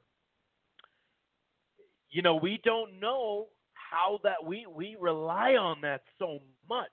And we don't know exactly how people's habits are going to change. Like I said, paranoia, it's tough to say, man. It's tough to say. And here's another example of networks and it just shit that's going wrong. I mean, right now, you know, the NCAA, they didn't pay out as much to the schools because they're like, dude, we're paying you out for the season. We can't pay you out for the extra, you know, the 3 weeks in March, in April, because we didn't have the tournament. So it's going to be less. Salary caps, there's a potential. I mean, the NFL, at least they don't start till September, but technically it's late July when they start their camps. You know, they're supposed to anyway, right? So the salary caps, the NBA's already, NHL, all these leagues, their salary caps are not going to jump up. If anything, they're going to lose money. You know, so it's pretty crazy. And here, just to relate it, actually, speaking of the What Up Boxing UK fans, this one comes from the Daily Mail over there, okay? And this is Premier League. The Premier League risk breaching of $3 billion. Well, I was going to say crowns, but it's not dollars, obviously. A television contract for this season if competition is not finished by the end of July. I mean, wow. Premier League are committed to deliver a completed program by July 31st. The new contract for 2020 and 21 season is set to kick in for August 1st. All 20 clubs have 9 or 10 matches of their 38-game program schedule, which could mean that a loss of $750 million of income right there. It will lend urgency to the league's attempts to agree to a timetable for the restart. I guess so. But yeah, the Premier League risks breaching a $3 billion, not dollars, but a television contract, dude. That's freaking huge. So you're talking, and this is the Sports Mail has learned that under the terms of contract signed with Sky Sports, BT Sports, and overseas broadcasters, the Premier League are committed to deliver, you know, completed fixture till July 31st. I mean, that's pretty freaking crazy, dude. That is pretty intense. So there's a lot of stuff that you just, you know what I mean, that you just don't know right now. You know, I don't know, man. This is crazy, dude. So here's that I talked about the NCAA. The NCAA will reduce its direct distribution to Division I conferences and schools for 2020. So they're now, you know, the NCAA puts down rules and they can they have eligibility, they have rules. They don't have laws, but they have rules and they control it, right? For now, anyway. We'll see where it goes in the future, but they're distributing their money to D1 conferences and schools. So for 2020, they're reducing it by $375 million to $225 by about $375 million less is what they're doing. And if you look at the NCAA tournament, that event generates nearly all of the association's roughly $1.1 billion in normal annual revenue. That's pretty crazy, dude. And it had been scheduled, like I said, $600 million. They were gonna from April directly to the conference of schools from April 15th to June 10th. That's when they make their, then they distribute. Basically, but their budget is the fucking budget's $1.1 billion a year. NCAA, dude, that's just talk about a crooked ass organization, and it's tax free too. I'm sure because of all the other things, that go around it. I'm pretty sure they don't pay taxes either. But that's a whole different other show. But yeah, $375 million left, dude. I'd say that's a big deal. So there is gonna be just a whole lot of stuff going on when it comes to this, dude. It is it's ugly. There's just no way around it. And like I said, the league. There's leagues in every sport, right? Basically, except good old boxing, right? But in this way, dude, I'm not gonna say, it kind of helps minorly. Like, I mean, being that you could have less than 50 people, in an area and film something for live TV, and I don't know. It just we do have an advantage there from a sporting point of view. So that I think that's going to help in the long run. And remember, because boxing is so damn ruthless at times. Like I said, it doesn't have anybody to say no. They don't have all these sponsors to protect and all this stuff. They don't have that as much. So I don't know, man. It's interesting to say the least. It is interesting to say the least, man. We'll see where this thing goes. But yeah, that's why you see him out there. Originally I thought, well, he's tight with Trump, and Trump's saying it's only going to be 2 weeks. We're going to open this bitch back up and all that, right? So I figured it was kind of like part of that. You know what I mean? I just thought, oh, okay, he's just doing that. But I started looking deeper into it, and I remember these dividends getting paid out and everything. I'm like, oh, wait a second. Hold the phone now. Wait a second. This is starting to be a little weird now. So, yeah. So that's that. But yeah, that's probably why Dana White's out there, freaking out right now, because he's like, damn, dude, I'm getting pressure from the top down. So yeah. All right. We're gonna hit up some news here in a little bit. Well, I mean, what am I saying? It's all news or Twitter, boxing Twitter beef, all that type of stuff. Because it's not like we're gonna break down a fight, right? Well, maybe I should start with Teofimo Lopez. Teofimo Lopez, who he talks a gang of shit. I'm not. I don't want people to think I don't like when fighters talk shit. Of course, you got to build your brand and all that. But some of these youngsters are talking a gang of stuff about where they should be ranked and who's ducking what. You got Devin Haney talking. Everybody's ducking me, dog. You can't even fight till July anyway. You're hurt. Devin, you're hurt. What do you mean everybody's ducking you? You can't fight anybody right now. I mean, no one can fight anybody. But I'm saying, he was saying this before. And don't get me wrong, I liked when they put Devin Haney and Ryan Garcia in the ring after Garcia's sparking, right, of Fonseca. I loved that. And I did love how Devin Haney made sure he knew, hey, you notice how he mentioned everybody's name, but mine was last. I appreciate this stuff. But, dude, he's up there complaining about his belt. Well, I shouldn't be stripped because of this. Dude, you got handed the belt. It's no big deal. You didn't earn it, but that's okay. There's different when you just get it handed to you. That's different. But there are fights that are somewhat handed to you as fighters for title shots anyway. We know that. It's no big deal. Just like Shakur Stevenson. He got a belt at 126. Now, he fought an okay fighter. It was a good step up where he's at in his career. I wasn't worried about the WBO belt. I was more worried about where Shakur Stevenson is and who he's fighting. And I did think that was a good measuring stick. I liked that fight with Joet Gonzalez. I'm not ripping it, but is that going to be like a legit belt too, though? Is that, oh, dude, it's a WBO, so he conquered that division? No, of course not. And I don't expect him to conquer a division when he's about to go up to 130, and all that. But we'll talk a little bit about that. But Teofimo talked to Steve Kim, ESPN. This is from a chunk of days ago. He's basically like, he's frustrated right now, wondering why Vasily Lomachenko hasn't finalized the deal just yet.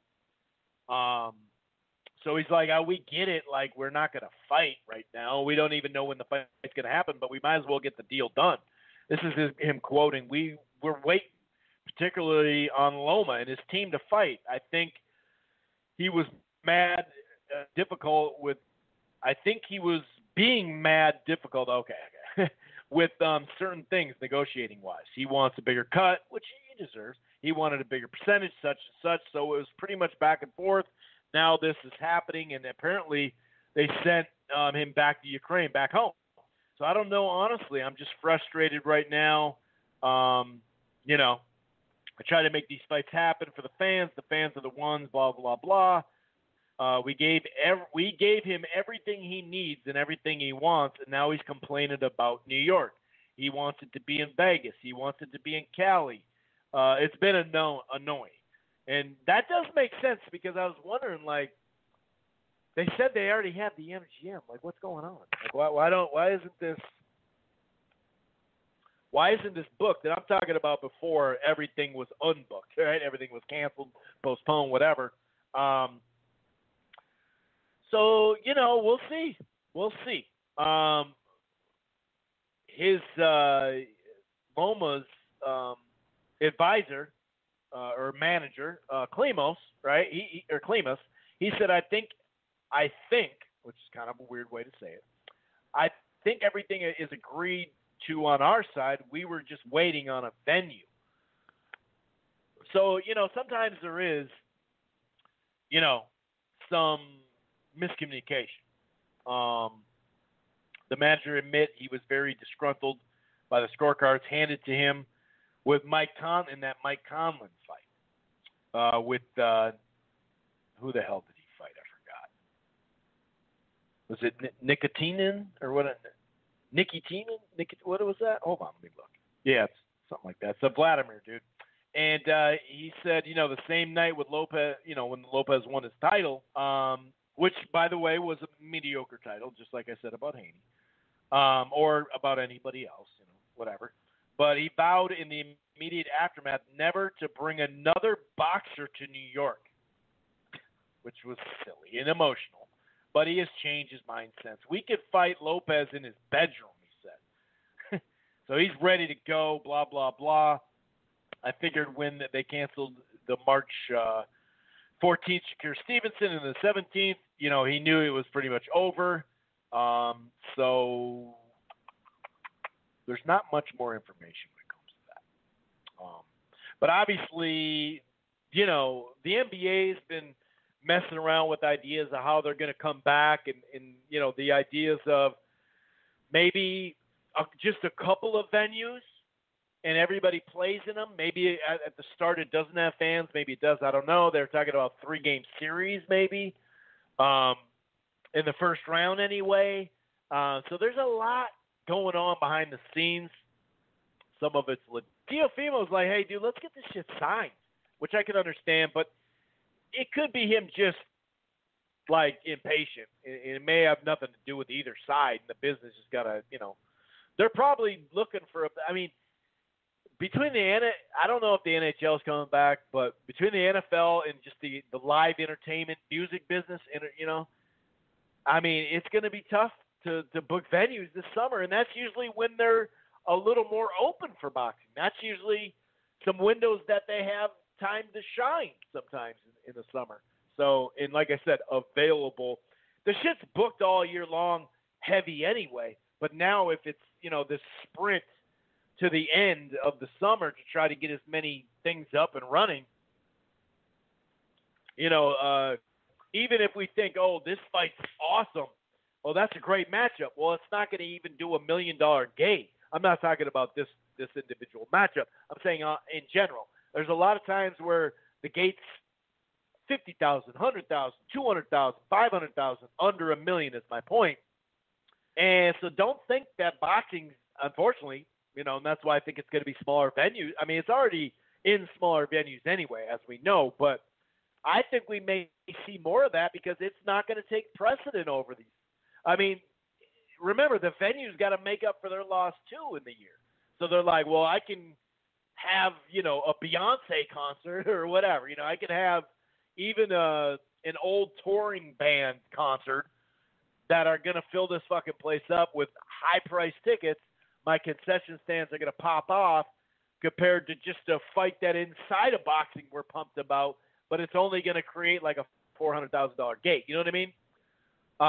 Like, for instance, that Phoenix card with Jacobs and Chavez Jr.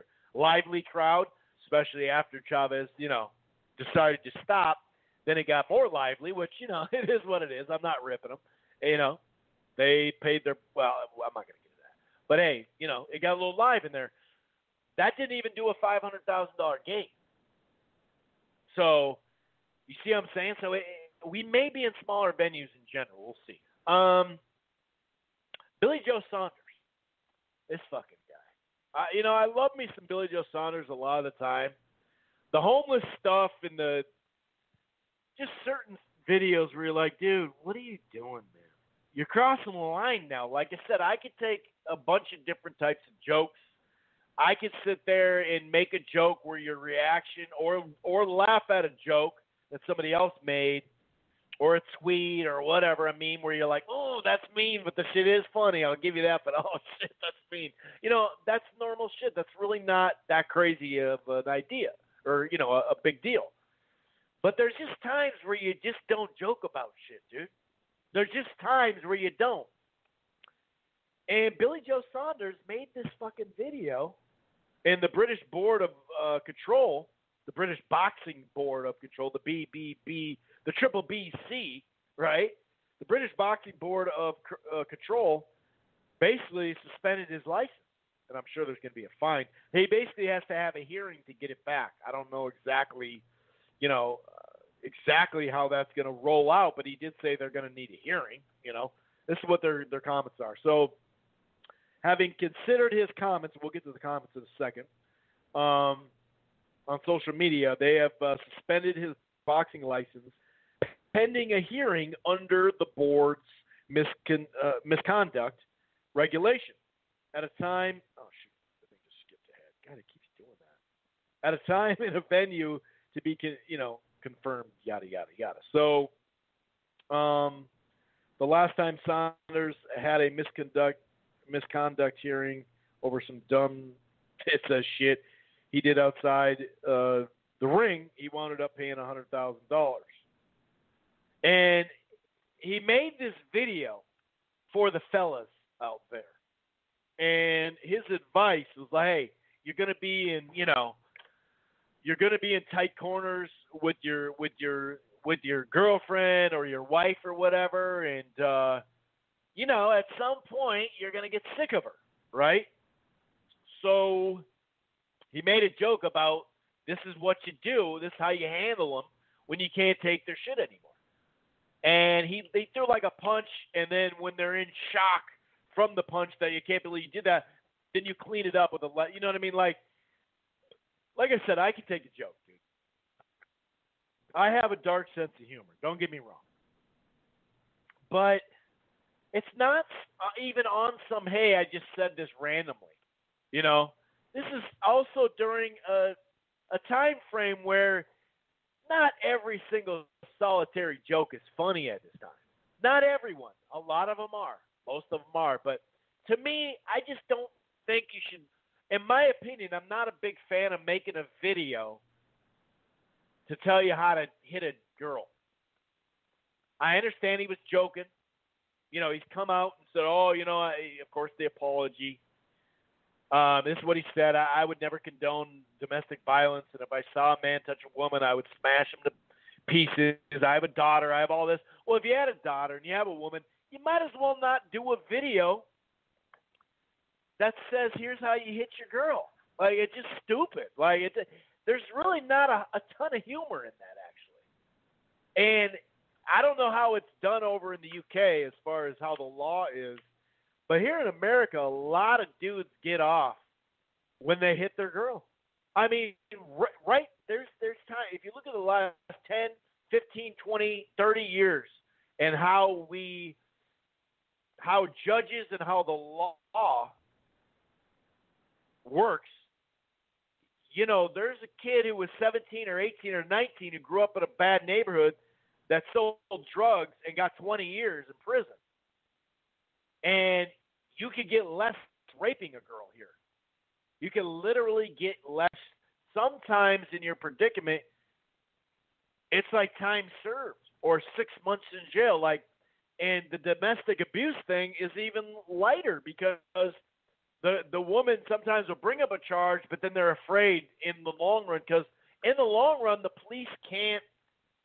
They got a lot of shit going on. There's not a ton of them, but they can't get to your house in time to do something. They just can't. It's impossible, basically. So now you have this woman who, you know, is going to be afraid of being someone threaten them, and then you want to press charges, but then all of a sudden they say, I'm going to kill you if you press charges. Well, you know, there's just a lot that goes on. So sometimes the charges are dropped. I mean, sometimes there's stuff on film where even the Ray Rice situation, like I'm just giving that as an example. Like sometimes there's stuff on film that because of the charge, the woman drops the charge, that the guy still doesn't get in trouble. But yet, if two dudes are on video fighting, both those guys can get in trouble for it based off of what I saw on video, dude. I don't care who's charging who. You guys are going to get in trouble. You know, like it just doesn't make sense.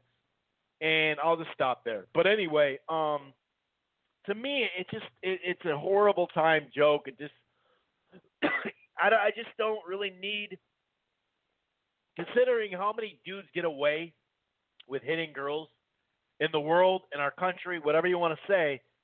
I just don't joke about hitting girls too many times. I just don't know too many jokes that are all that funny. Now, I can, and I'll give you an example. There's punchlines in songs, beating mother effers like, I beat Tina. Okay. Well, that's already done. I did beat Tina. You see what I'm saying? I'm willing to go down that road of funny jokes that are off color, whatever you want to say. Right? I'm willing to. I understand that. I totally understand that. Like I said, I just brought up a Biggie line. Beating motherfuckers like Ike beat Tina. Well, Ike already beat Tina. It's already done. So I'm laughing at the metaphor and the punchline. He's talking about I'm beating these dudes, however you want to relate that, like this situation. Well, a lot of people know about that situation. So it's a way to wordplay. Now, I'm sure some people have a problem with that, and I can understand. Okay, fine. So like I said, I'm not this party pooper guy. You know what I mean? But in this situation, I don't really seem like, I don't see the joke. I really don't see the joke at all. It's like, you're gonna take time out of your life to make a video about, hey, it's gonna be a funny joke. I'm gonna make it, you know, it just, to me, it's like, come on, dude. Speaking of video and this is the interview with Zab Judah on Vlad TV. You know, it's actually a pretty good interview in a variety of ways. Obviously, Zab, you know, had some brain surgery not long ago, actually. A lot of people don't realize that. And, you know, the guy he fought was Cletus Selden, who, remember, HBO tried to hype him for a second. You know, he got caught with a PED, I believe it was right around that time. And, you know, Zab was talking about a variety of stuff. He's talking about Mayweather, talking about him growing up, talking about his wild lifestyle, all that stuff. And I'm not even talking about all that. You know, I'm talking about hearing him in this interview. And it's literally sad, dude. It's literally sad. You got all these dudes on boxing Twitter who are like bloodthirsty. And I love me some brawls. I've been watching boxing since I was like 6 or 7, dude. So, once again, I'm not a party pooper. If someone's face splits open, it's like, oh, shit. You know, I'm not going, oh, I feel bad for him. Because that's what they sign up for. Everybody signs up for this stuff. But I'm also not acting like I'm in the ring taking those punches. You see what I'm saying? A lot of people jumped on Mikey Garcia for not fighting hard enough against Spence, but he took 300 fucking punches, dude. Just to take that much punishment. I mean, would anybody have been shocked if he took a knee after one of those body shots? Would you have been like, oh, he's a pussy? You probably been like, oh, dude, he's hurt. But the fact that he did take a knee, now some people think that he didn't get hurt in the fight or something like that. The amount of punishment that Mikey Garcia took in that fight, I just see this stuff on Boxing Channel, like, who are you, dude? Like, you're not in there taking these punches. But it's just another reminder, you know, some people love to bitch about a fight getting stopped. Some people like not, you know, stop it already, dude. What the hell? Some people are like, keep it going, let them get knocked out. You know, fight by fight, that's a different basis, of course. But it's also sometimes a fanboy of somebody or against somebody, a hater against a fighter or whatever. You know what I mean? And they'll be like, oh, they shouldn't have stopped the fight, this, that, and the other. And I get it. I've said that plenty of times. And sometimes you think, I don't know. You know, the last one we saw that was arguable. You could argue it, right? There's an argument to be made there. Was Ramos and Perella. Remember? Ramos freaking knocked him out at the last second. You know, Jack Reese told him to walk 3 steps or whatever, and he kept walking. And he stumbled. And he looked out of it. He could barely balance on it. You know what I mean? So all these tough guys on Twitter, and I'm not talking tough. I'm talking in the fighter's defense. I'm not out here. When I say tough guys on Twitter, I'm not out there saying, oh, I'm a tough guy too. I'll get in your face when we see each other. It's not about that. But you're such a tough guy on Twitter, but you're not the one in the ring taking these fucking shots. And Zab Judah, go listen to that interview and put it in your memory banks the next time you shit on a fighter for not going out on a shield getting knocked out. I'm not talking about someone that goes in there, you can see it on their face, you can see it in their demeanor. They're waiting for the first big shot, and they're going to take a knee, they're taking another shot, they're going to get hurt and be like, I'm good, I'm going to collect my money, I'm out. I'm not talking about that. That's not what I'm talking about. Of course, we've seen plenty of guys in there that don't want to be in there for whatever reasons. Maybe it's a legit reason. Maybe they are hurt going in there. A lot of late notice guys go in there, and they're taking on this unbeaten pedigree, you know, to the highest, you know, prospects, and they got to go in there, and they're on like 10 days notice, and they got to go fight this fucking stud. Well, shit, yeah, dude, I understand those dudes who, all right, dude, I'm taking enough punishment, I'm out. You know, I get it. I'm not talking about the guys that just blatantly quit. You can see it. I'm not talking about that. I'm talking about the guys, like I said, when people say Mikey Garcia, you know, didn't try that fight, dude, what are you talking about, dude? The guy took so much punishment. It's ridiculous. You know, but on the same side, they'll be like, some of them will be like, oh, Spence couldn't knock him out. Oh, he couldn't knock him out. Oh, well, which one is it? You told me that he wasn't trying. But now he couldn't knock him out. Which one is it? I thought Garcia wasn't trying. So he was just defending himself. Here's the deal. Mikey Garcia was in survival mode, dude. And I can't hate him for it. And literally, if he would have just taken a knee, people would have seen the pain he was in. And him getting up and finishing the rest of the fight, a lot of people would have been like, dude, Mikey's a beast for taking all that punishment. But the fact he didn't take a knee, it's just funny.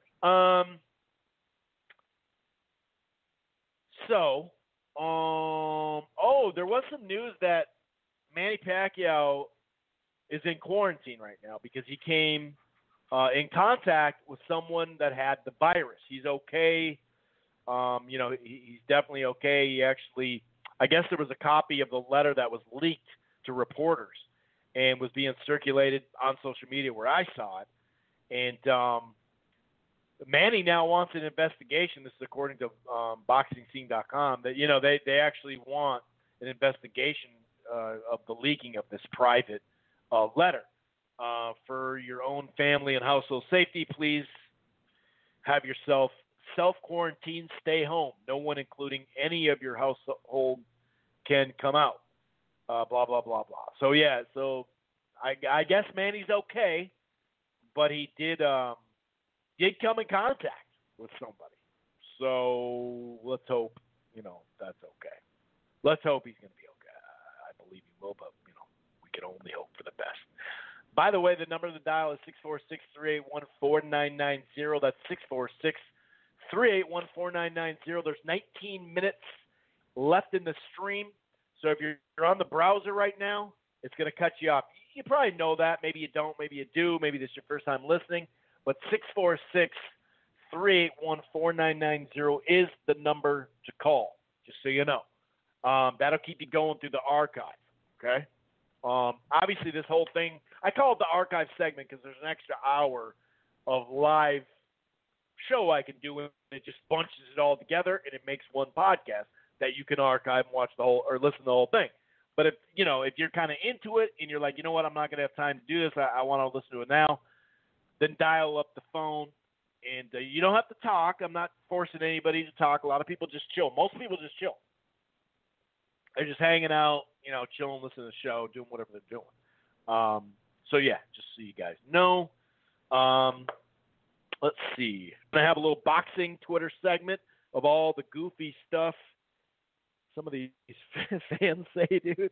Oh, my God. I am getting a couple of – I just saw that. I am getting a couple of texts here. I knew this was going to be misconstrued. The thing about young fights, see, I'm a prove-it guy, okay? And the reason why I'm bringing up, like, all these young fighters talking trash, like you got Ryan Garcia wearing sunglasses inside, indoors, on an interview. I mean, he's talking about, and then I'm just giving you examples of where you kind of go, you don't want to go over the top with your trash talk in your mind too much because you can start to read your own press clippings and believe it. You can have self-belief, confidence / ego, all that stuff. I don't care, dude. Deion Sanders is one of my favorite athletes of all time. He talks shit, dude. He danced at the 30-yard line before he got in the end zone. It has nothing to do with that, dude. It has nothing to do. I was on Sugar Ray Leonard's side when he fought Hagler and Hearns and all these blue-collar dudes that ever go blue. They're just humble dudes. They're blue-collar. I'm not saying don't talk trash. I'm just saying that you got Ryan Garcia, and maybe it's because I didn't mention Ryan Garcia enough. That's a lot. Sometimes all these fanboys of this fighter, that fighter. We're going to get to the Andre fanboys right now or in a little bit too. But it's like you're either a fanboy of Garcia or Gervonta or Devin Haney, or Shakir. Just a fanboy of anything PBC, any fighter, any PBC, whatever. Or not anti-PBC. You're going to be a fan of DAZN, or you're going to be a fan of, Top Rank and all the other stuff, but you're going to hate everything PBC. That's just how it goes. But a lot of this gets tied into it. You can have a conversation with someone, or actually I could be saying something, and they only hear a little clip, and then they just let the fucking tape go a little bit more. They find out I called out the other guy too, Like, I don't have a problem with Ryan Garcia saying he'd knock Tank out. I'm super glad that he said that he wants to fight Tank at the end of the year. I think it's phenomenal. I didn't think that fight even had a shot to – I'm not saying it's a done deal, but I really didn't even think that fight would be talked about rather than we got to make that fight, but not the way it sounds like it's going to do. And I love how he says, I'm going to keep calling him out, and I'm going to get personal. So he gets mad, and he calls Al and says, fuck this, let's fight him now. You know what I mean? I'm not saying that Gervonta's saying no to the fight. I'm just saying in general. But he also said, well, it's got to be a pay-per-view, but it's got to be on DAZN. Oh, so it's got to be pay-per-view, but it's got to be on DAZN. Well, wouldn't you want to do it on Fox so you could really grow that fight? But that's a whole different other story. But here's the difference what I'm telling you. You got Haney complaining about his belt and complaining everybody in the world's ducking him while he's injured. I mean, he's hurt. Obviously, like I said earlier, no one can fight right now. That's established. We know that. But I'm talking about he was saying this shit before we knew the coronavirus was going to shut you down. So you got this guy hurt saying nobody wants to fight me. Dog, you can't even fight right now. Calm down. Now he's pissed because his belt got stripped. Well, the belt just got handed to you. So don't be so, worried about that shit. Haney says I'm one of the best fighters right now in the sport. That's cool. There's no facts with that. You got to go get that. And I appreciate that. I think he should think that. I'm not talking about that. I'm talking about the stuff that's over the top. Like Ryan Garcia saying, I'm writing a book on boxing.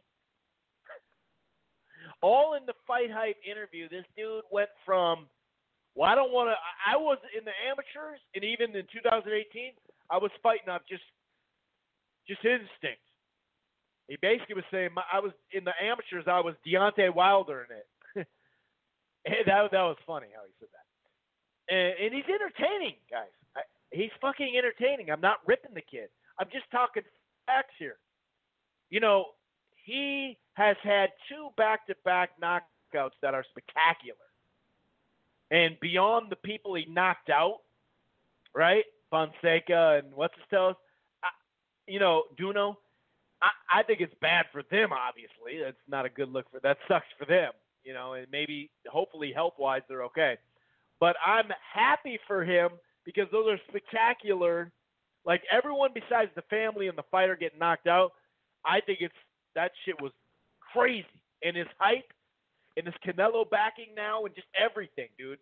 Right? But 2018, he was saying I wasn't even really skilled.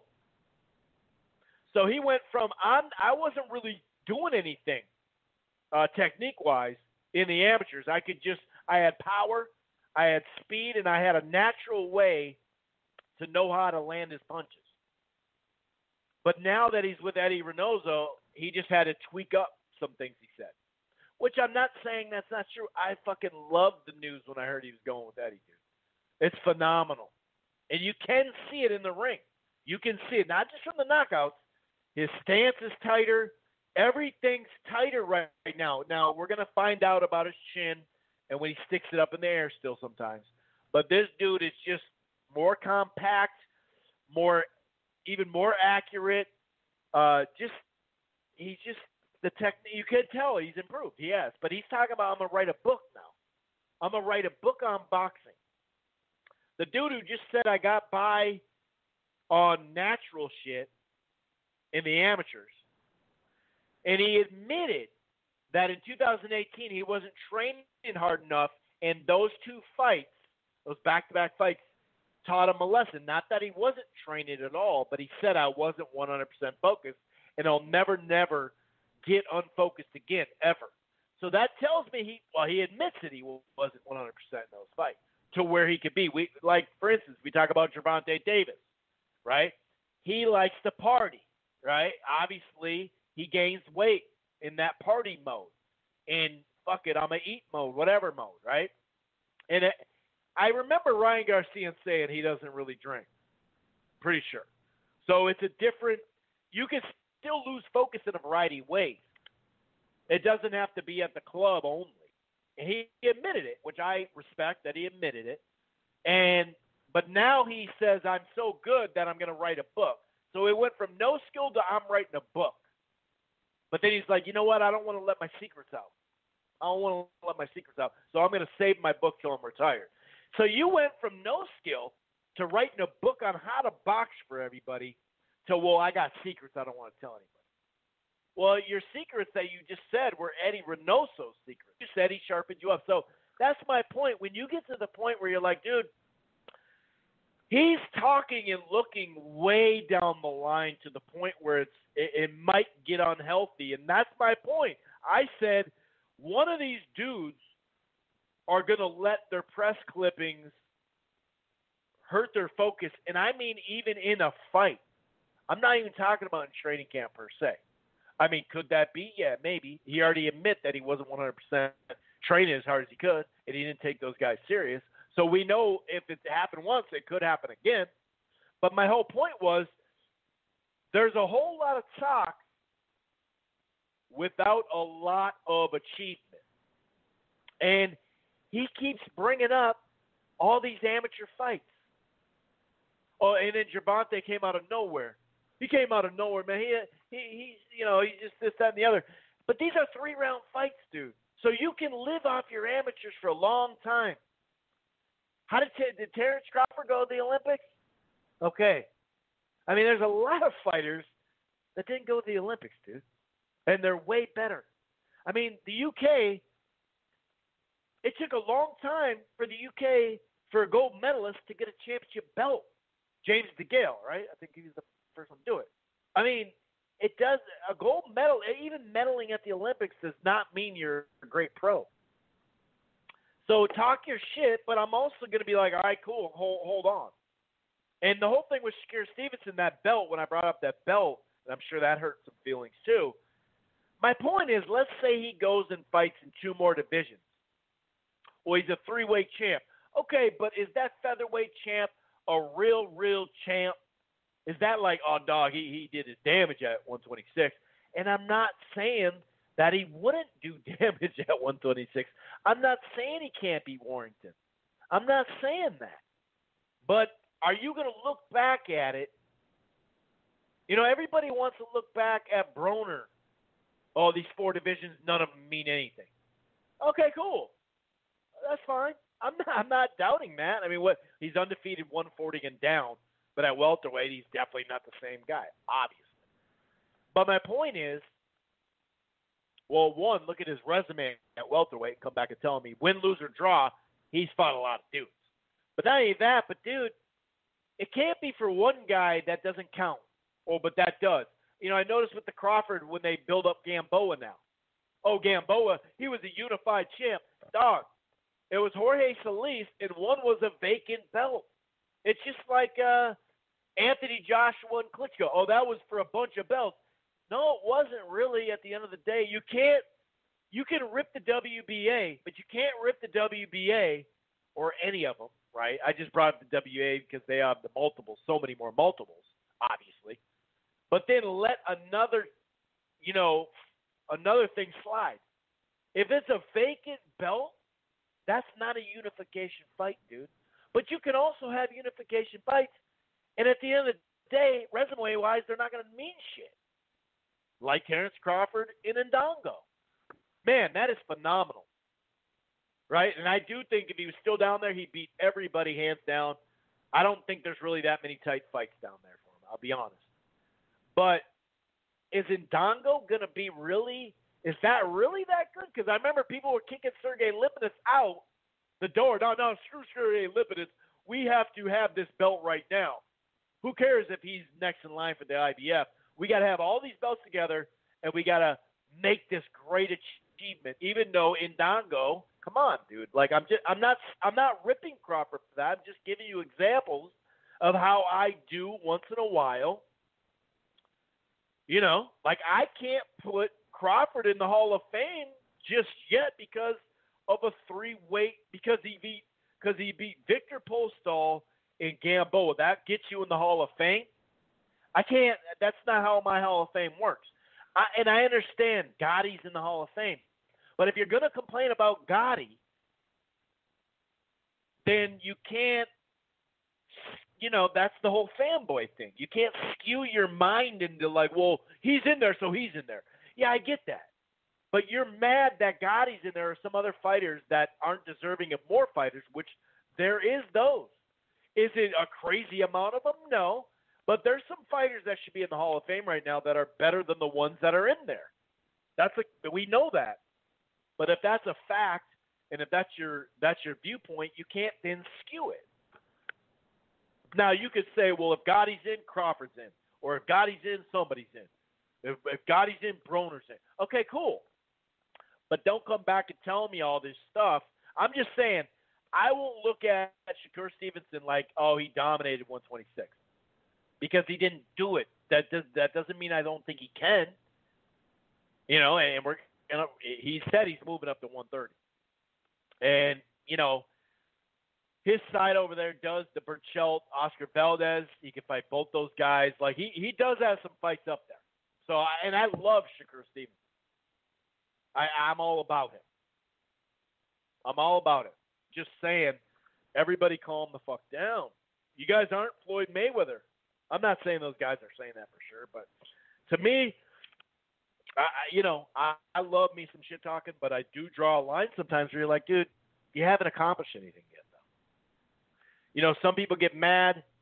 A lot of times they're Crawford fanboys that I don't just automatically put them number one, pound for pound.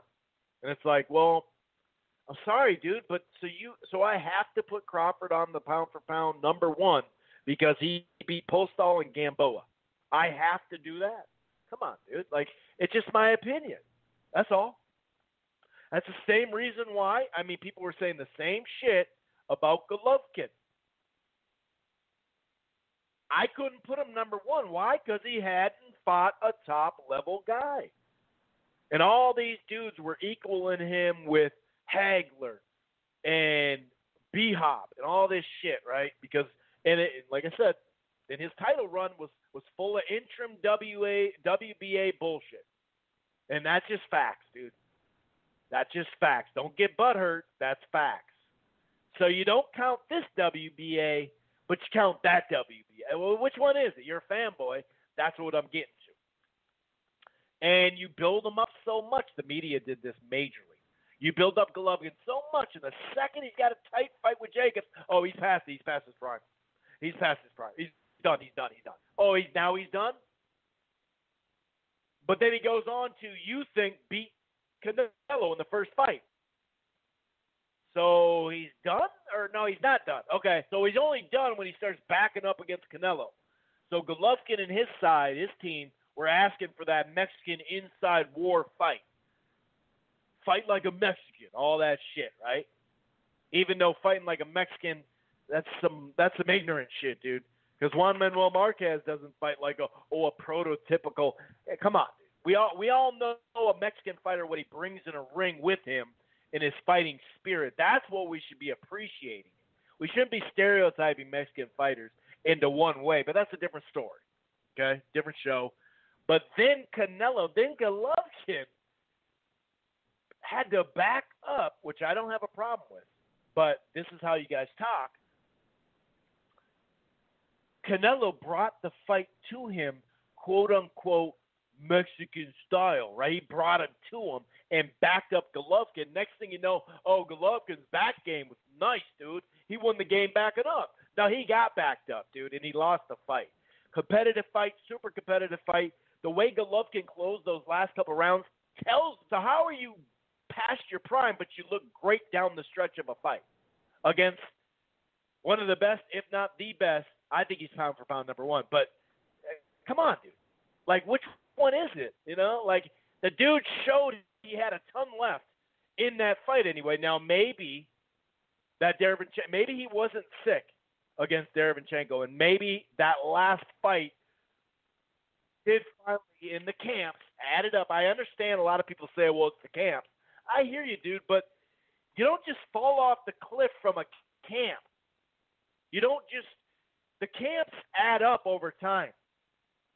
But the camp workouts and the sparring and all that will chip away at you. But when you're in the 8-ounce gloves, no headgear, that shit chips away at you quicker. And these are shots he hadn't taken. Anyway, I'm going to stop this stuff. And I know I'm going to get a bunch of DMs from the Haney fanboys and Shakur and all these fighters that I love and I support and I think highly of. But just because I step in and go, hold on, youngster. I'm not trying to be the old guy. I'm not 60. I'm not even 50. But I'm not trying to be the guy that, you're getting too big for your britches. And just come on, dog. Like, there's some things where you got to just calm down. You got to calm down.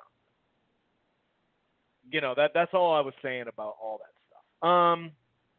All right. Man, some of the I'm so glad I got the same number, though. Because some of these dudes who haven't called into the show in years, they'll hit me up and just lay into me. And it's funny, dude. Keep doing it. I don't care. It's okay. It's no big deal. I'm not out here, keep doing it. I'm not talking tough. It's just funny. Oh, man, it's so funny. Some of these texts. And I'm talking about the good, the bad, and the ugly, like the great, the good, the bad. I'm not talking about just dudes who, harass me on my cell phone with like, oh, what the fuck, dude, It's just funny, dude. It's some of these dudes are just such fanboys, man. Oh, my God. Speaking of fanboys, I got to follow up on a couple of things because I didn't do something right about Crawford or some shit like that, okay? So, well, let me stay here. I'll help you guys out right away. This is part of the boxing Twitter segment, a little bit of it, but not totally. So here's this dude talking about when Spence wants Brooke, it's a cherry pick. I never fucking heard, well, I shouldn't say never. Maybe like if Spence and Golovkin were going to fight at some point, they would be, Golovkin fanboys would be like, yeah, but he already chipped away at his eye, dog, so he wasn't good. But I never heard too many people say, oh, man, Spence is just picking on Kell Brook. If there's arguments or stuff like between fanboys, I can understand people saying, oh, Golovkin already got to him. But Spence wants Brooke. That means that equates cherry pick. Crawford wants Brooke. That's a good fight. Seems legit. And that's what he's saying, like, oh, whatever. More hypocrisy on the daily. So let's put it in perspective. Crawford refuses Danny Garcia's price. Well, first of all, Crawford didn't refuse Danny Garcia's price. Crawford's not making the fucking offer. I mean, could he do the Wilder email thing? Crawford could email somebody with a price tag, but we know that's not his money. We know it's coming from the backing. But, yeah, Crawford refuses Danny Garcia's price, instead gives it to Amir Khan. That had nothing to do with Crawford, dude. What are you talking about, Spence fanboy? A version of Khan that was damn near killed by Canelo. And then low blows him. Despite Danny Swift sparking a fresher version of the prime Khan. Yeah, we all know all that shit. Crawford verbally ducks Sean Porter on DAZN's stream. Now he wants Spence instead. I'm not even going to keep reading this fucking guy. Now he wants Kell Brook or McGregor, despite Danny Garcia being the mandatory. Danny Garcia's not been made the mandatory yet. That's another false thing. And Virgil Ortiz is right behind him. And Virgil Ortiz is not a mandatory yet either, dude. So instead of fighting the top PBC guy, or Virgil Ortiz, he's gonna fight, Kell Brook. That's just stupid. And I wanted to start, spreading it around a little bit. Pause. Because I didn't want to affect the Crawford fanboys too early. I want to make it even. And don't get me wrong, there's plenty of. I've called out PBC fanboys on here plenty of times. It just the amount of it comes from the same source.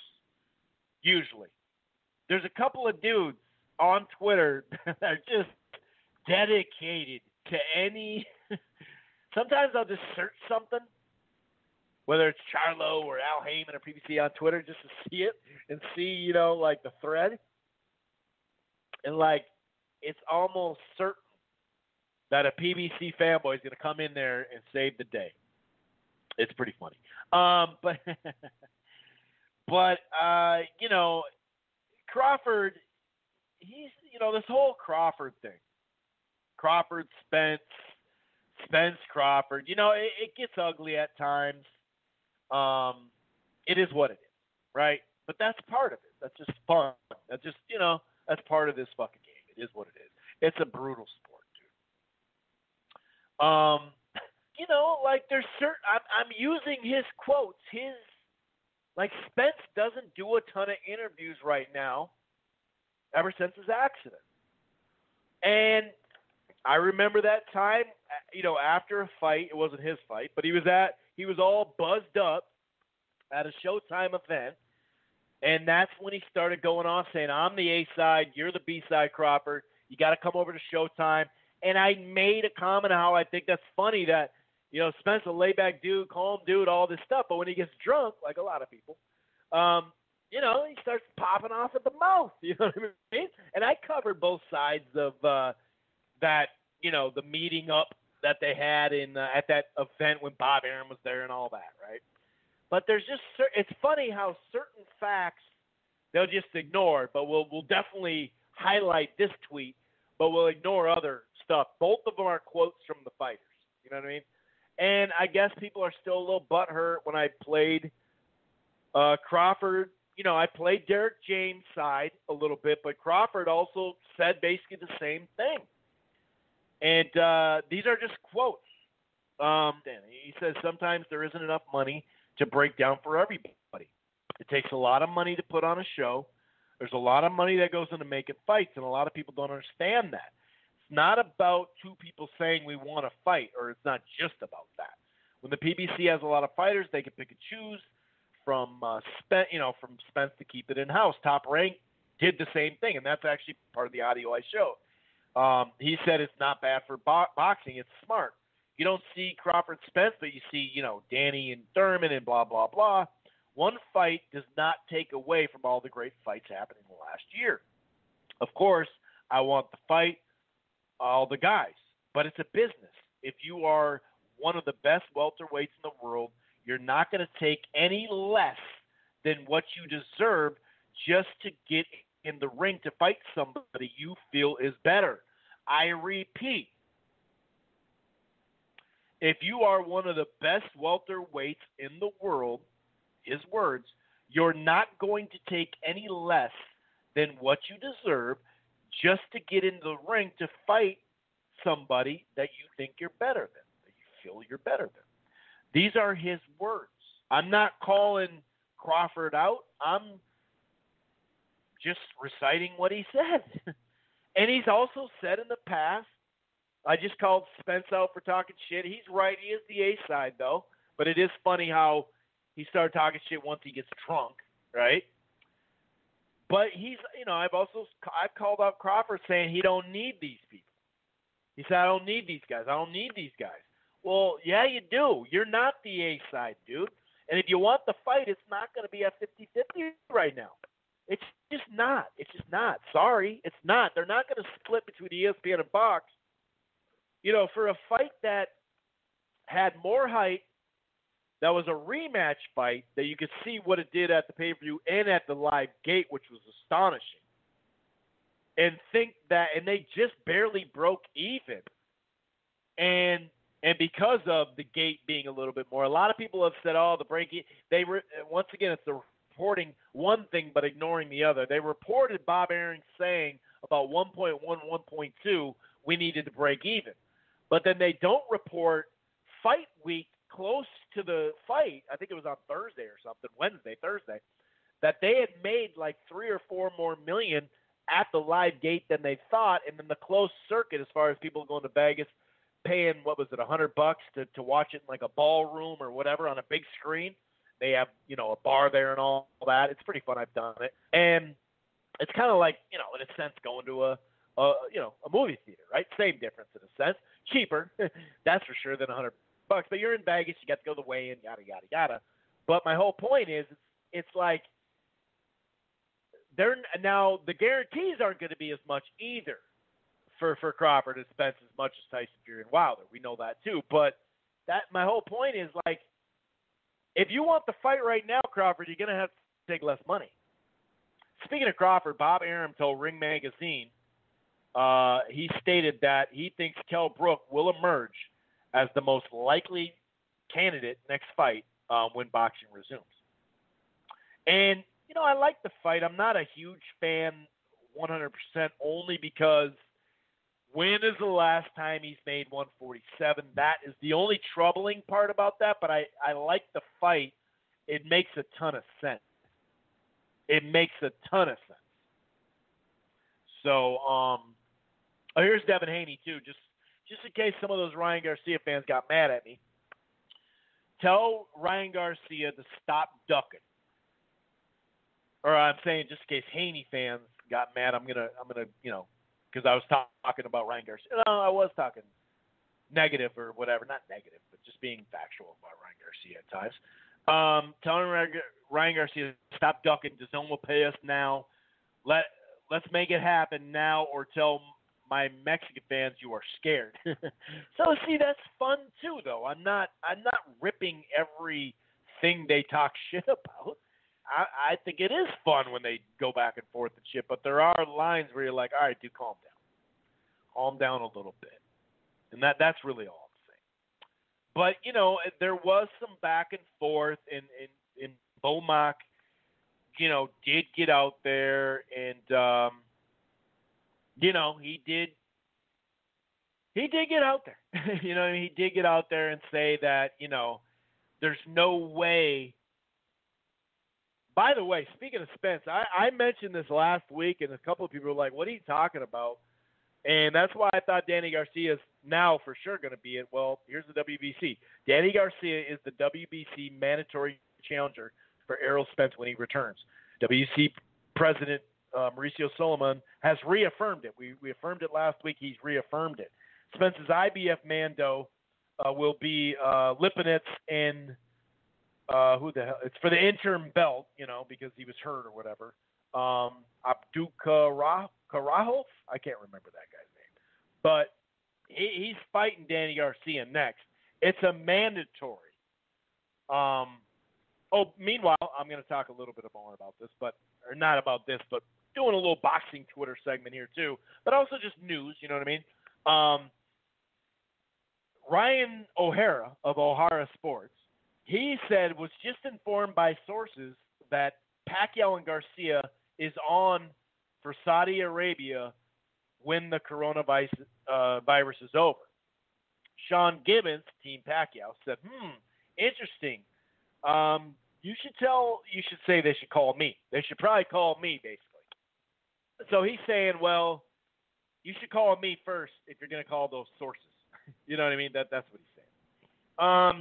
And Bomac was kind of going back and forth and back. And, some people are saying, hey, dude, if you want the fight, it's not a 50-50 right now. And, if you want the fight, you can't do 50-50. If you want the Spence fight, you're going to have to not do 50-50 right now, if you truly want it right now. And based off, the evidence on both sides of them talking, and now Terrence Crawford literally coming forward and saying, right now there's not money for what, each guy wants to get paid, and he obviously wants to do a 50-50, I'm assuming. And Spence did remember months ago say, we've already, because remember they had that Twitter beef, then they called, then the Twitter beef was over. Remember that? And he said no, and then all of a sudden he changed his tune. Crawford was like, no, we're going to make it, and then now he's being honest about it. But here's Bomac talking to a fan, saying basically like, this is what he said, you must be drunk. Basically off of that, you got to take less than 50-50. You must be drunk if you think Spence is doing the number they report and making money he's making. Well, we know one of the reports is legit from the gate numbers, right? Because those aren't released by the media. Those are released from the Athletic Commission. I bet all my house, my cars, my gym, he's made more money than Spence in the last year. See, the problem, Spence ain't loyal to his craft. And right now, I think Spence is loyal to his craft as far as when he's done with the fight, getting back into camp and working on his craft. But obviously the weight issue, having to lose a bunch of weight and getting out of pocket with the drinking and partying and flipping your fucking car.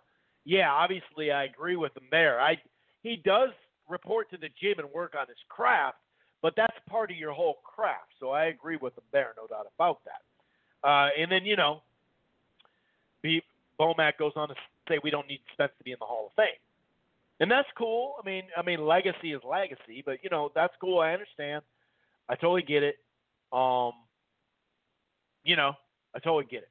Here's another tweet, guys. Ryan Garcia wants to fight everybody, but not me next. Okay, that was a Devin Haney, just so you guys, just in case, some of these fanboys were getting mad that I was talking too much one-sided about Ryan Garcia. Devin Haney's been saying his stuff, and I like it. I'm not ripping him. You guys are just taking it too personal. It's not about ripping him. It's about just taking it. Just calm down, dude. I'm just facts. That's all we're talking, dude. It's not a big deal.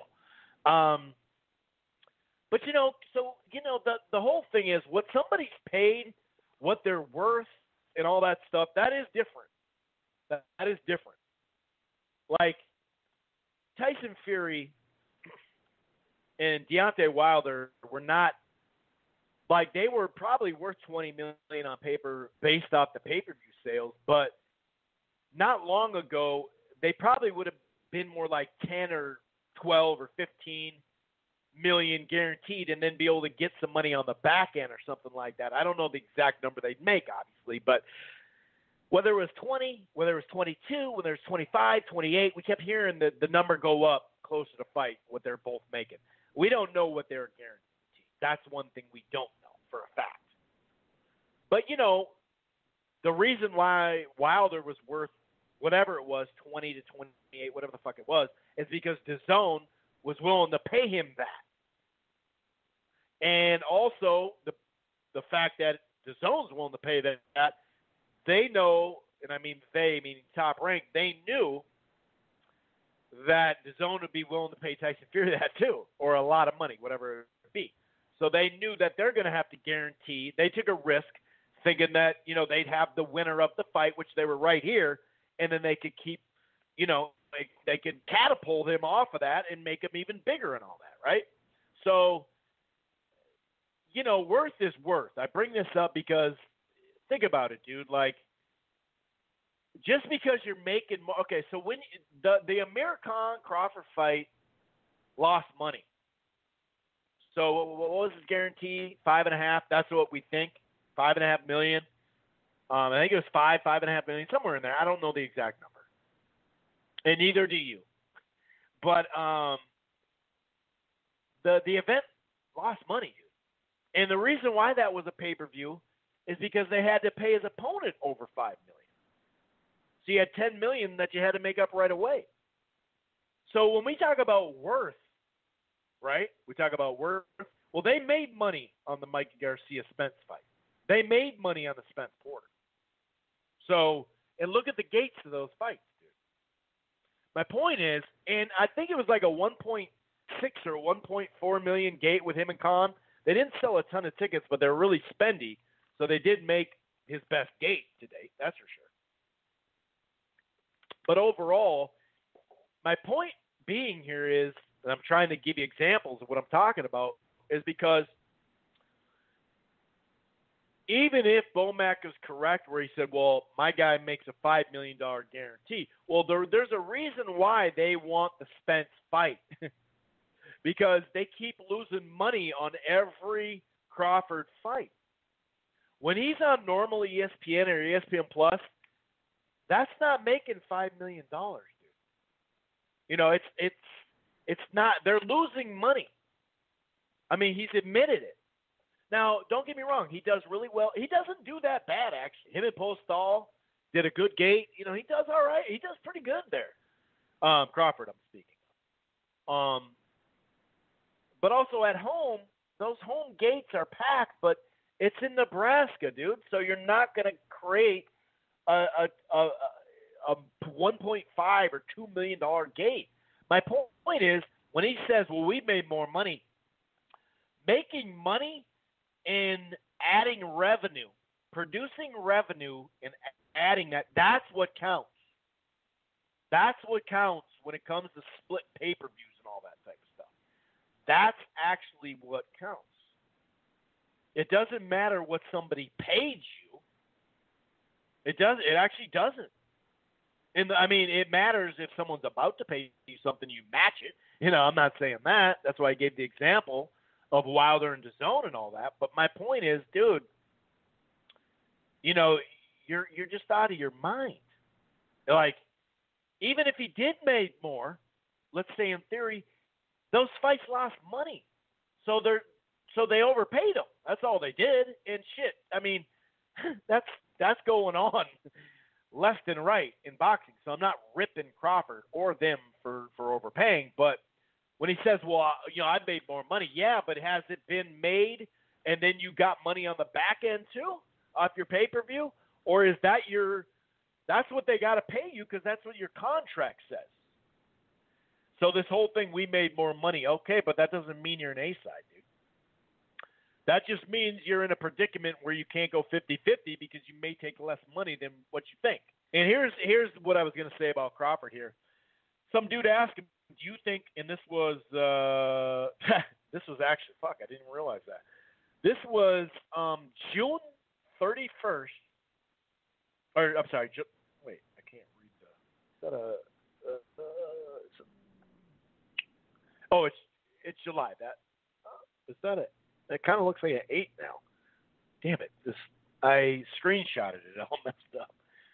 Okay, I can expand it a little bit. Okay, so it's July. July 31st, 2019. That's before their call, right? Their phone call? I believe. Anyway, maybe it was this summer and I just forget. Do you think Spence is ducking you? What did Crawford say? No, I don't think so. So, you see what I'm saying? Like, come on, dude. Come on, dude. But, I mean, dudes get crazy on boxing Twitter. I mean, here's a dude, Spence, now, because he hasn't fought Crawford, he's a ducker, even though he has better wins than Crawford, but whatever. Another ducker. Should have died in that wreck. Could have gone out with some respect.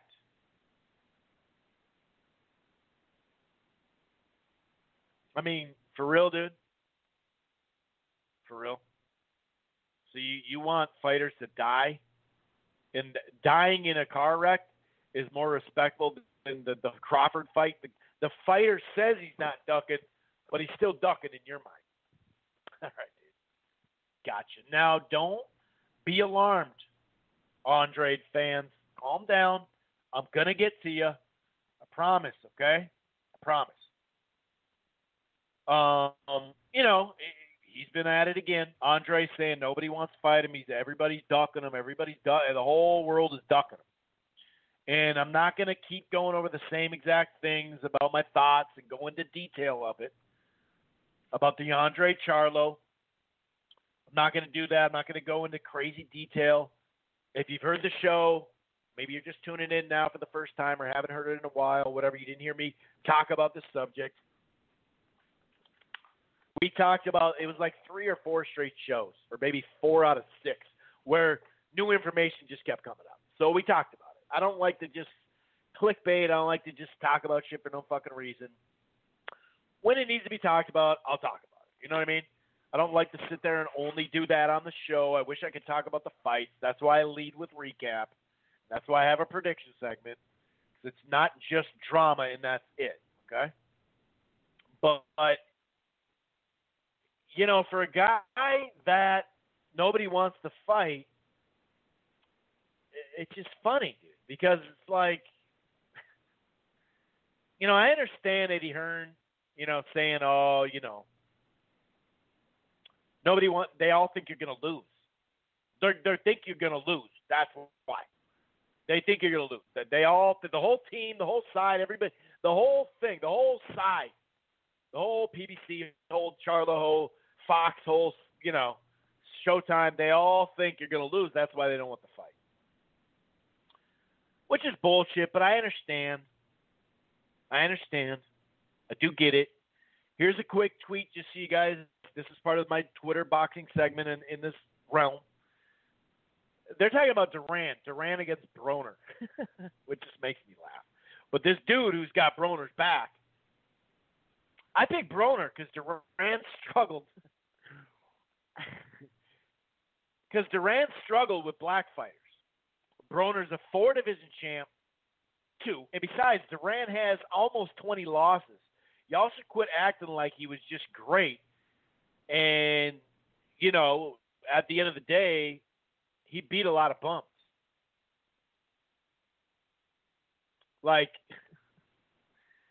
So you pick Broner against Duran. because he's 4-division champ and because Duran struggled against black fighters. I mean, he didn't struggle in that first fight with my favorite fighter of all time, Sugar Ray Leonard, and he's black. He fought Barkley. He's not white. He's not Mexican. He's not whatever else you want to say. These things that are coming to my head. He did pretty good in that one. Didn't he go the distance? Yeah, he went the distance with Hagler, right? Last time I checked, I mean, I think he lives in Italy, but he's an African American, right? He's a black dude. So this whole, I mean, I had to read that tweet because I wanna. Oh, and here's Shakur Stevenson just to make it official. Oh yeah, I'm moving up to 130.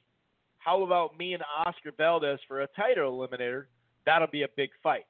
Well, I think that's great, but that's not happening because Oscar Valdez and Miguel Berchelt are going to fight. It's not finished, but they're going to fight. That's the way it sounds like. So this whole Andre thing, though, you know, the funny thing is Eddie Hearn now has confirmed something I confirmed a little while ago. You know, that Andre's next fight will be against his mandatory Liam Williams. Because remember, I think I was calling him Liam Smith for a while. And I was like, oh, shit, that's right. It was Liam Williams. But he has a Mando fight. It's been called. He has to do it. Now, you can just step aside money, but he's got a fight lined up. He also named Kell Brook versus Liam Smith or Callian Johnson versus Batista as potential fights he believes that could happen later this year. But, you know, the whole point is, it's like, dude, you have a mandatory too. Like,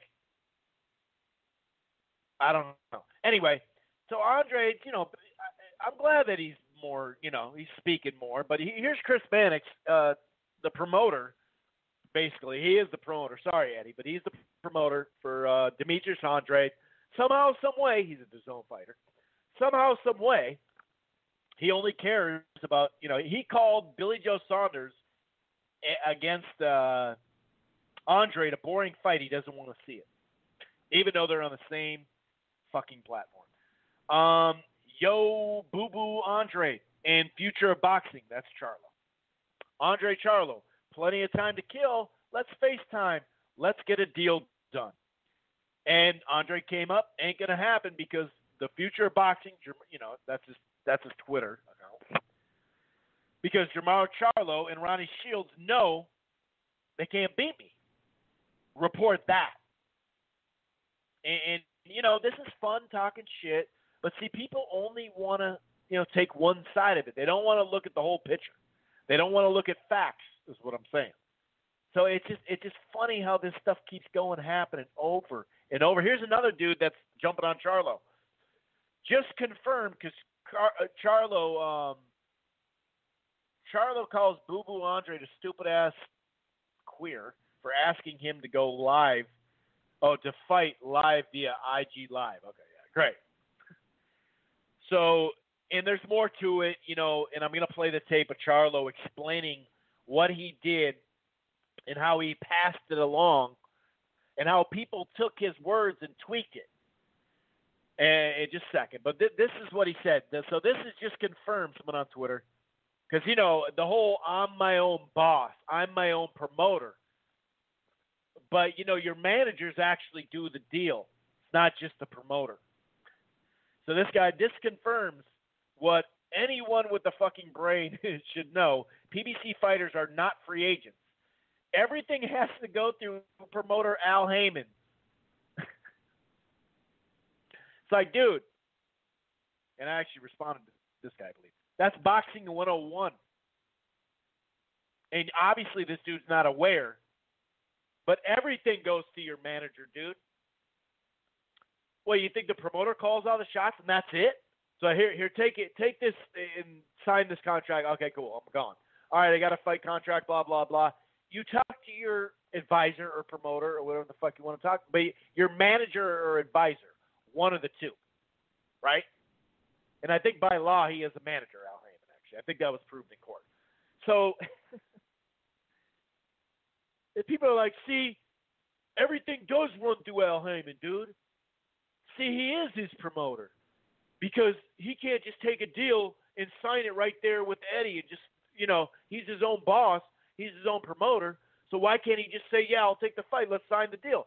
Dude, you take it back to your manager. You take it to lawyers, and you fucking go through the process of making a fight, dude. When you get a contract, you have your people look it over. What are you talking about? Like, of course it goes through Al Heyman, basically his acting manager. You do realize that managers make fights too, right? That's part of it. Usually it's the promoter giving a manager, or in this case, it'd be Al Heyman, manager/advisor, sending his fighter 3 or 4 options with money tied to them. Well, this is what it is. Okay, well, which one do you want? Whatever the case is, these are the 4 fights we feel like we can make. Do we want to do this, then that, or this, or whatever? And, Leo Santa Cruz, Danny Garcia, many of fighters have said this is how it goes. So when he says, oh, he can't move without, Heyman, well, no shit, dude. He's the guy. He's his representation, dude. What is Charlo just supposed to sign some random shit? And just sign his shit away? It's just like, dude, how are you making a point on some just everyday shit? Of course Al has to look at the contract. What, do you not want fighters for their managers to look at contracts? Like, come on, dude. Come on, man. Come on. But anyway, I am going to play the Charlo clip. Okay? This is him on Sirius XM Boxing. This clip as Charlo responds to Eddie Herman's I said comments. That was next. Eddie Herman's comments regarding offers for Demetrius Andrade fight. Okay? Now, people, I'm going to let you listen to the clip, and you'll see how people twisted his words. Here it is. How true what Eddie Hearn has been putting out about all he did was send you an offer because you're your own boss? The only thing true about Eddie Hearn is that he's reaching out. Okay. All right? That's all I can say. But he's only reaching out so he won't look like the clown that's not accepting what's going on. You feel me? He's like reaching out but don't really want to make that move, So he hasn't sent real offers? Has he sent numbers? Bro, look, let's break the ice, bro. Let's break the ice. Let's keep it 100 because I don't do interviews. Right. It's my only interview. Gotcha. Wow. Thank you. Appreciate that. I haven't done an interview with nobody. I don't do interviews because they change up your words. Right. They make you look like you're not, whatever. So all I do is take care of my kids and have fun in little life, bro. All right, keep it a buck with us. We appreciate that. Keep this. Eddie Hearn has reached out. He's not lying about that. He has reached out. The offer wasn't strong enough. I forwarded the shit straight to Al, Sylvia, the command team, the headquarters. They know what's going on. I'm told not to respond. All right? I'm told not to even feed into none of that shit. All right? So, basically, look, I'm the WBC champ. I want to be the franchise champ. You feel me? Right. We don't even got to fight for no belt. Canelo, look, Alvarez, Canelo, know who I am. That's all I need. You know who I am. I'm going to keep doing my job eventually. We're going to get in the ring. Obviously, everybody else, in the world, they waiting on this fight. So all I can do is just, what? Do you feel you fight with it? Right. Put yourself in my shoes. What y'all want me to do? No. I hear what you're saying. I totally hear what you're saying. Do you feel Canelo is the best, the other best outside of yourself? Do you think he's the biggest threat? He's the middleweight to beat? Like, do you respect him as a fighter? Bro, Canelo the champ. Canelo, everything everybody else talking about. Like, I don't hear nobody else saying Demetrius Andrade or Danny Jacobs or Golovkin anymore. All I hear is Canelo. So that's all I want. All I want to do is fight the best in the world. So we're gonna talk about how his stuff got skewed. I want to be the franchise champ. So not to even feed. Here we go. These are the words. The offer wasn't strong enough. I forwarded the shit straight to Al, Sylvia, command team, the headquarters. They know what's going on. I'm told not to respond. All right? So he says he's told not to respond. Okay? Something's up with my So he's told not to respond. Now, people took that and ran with it. Oh, look, he can't even talk. He can't even do anything. He's told not to even look at it, basically, in a sense, you know? And you're skewing it, dude. You're totally skewing it. He means you don't have to sit there and respond to Eddie on IG or on email. Forward it and yada, yada, yada. Cool. I'm forwarding it to Al. You guys can talk business. I mean, Eddie Hearn is the one who said, and many people have said this, but you don't, fights are negotiated behind closed doors in a boardroom. They're not negotiated on IG. Don't get me wrong. I understand why the IG stuff is out there. I get it. But because he's trying to show how hard he's, trying to get his guy a fight. And I understand that. And I appreciate that. But when people took Charlo's words and says, oh, look, he can't even respond. He's supposed to not do anything. No, dude, he means don't sit there and sign anything or say agree to anything. It's a negotiation, dude. You don't just say, yep, I'm down, let's go.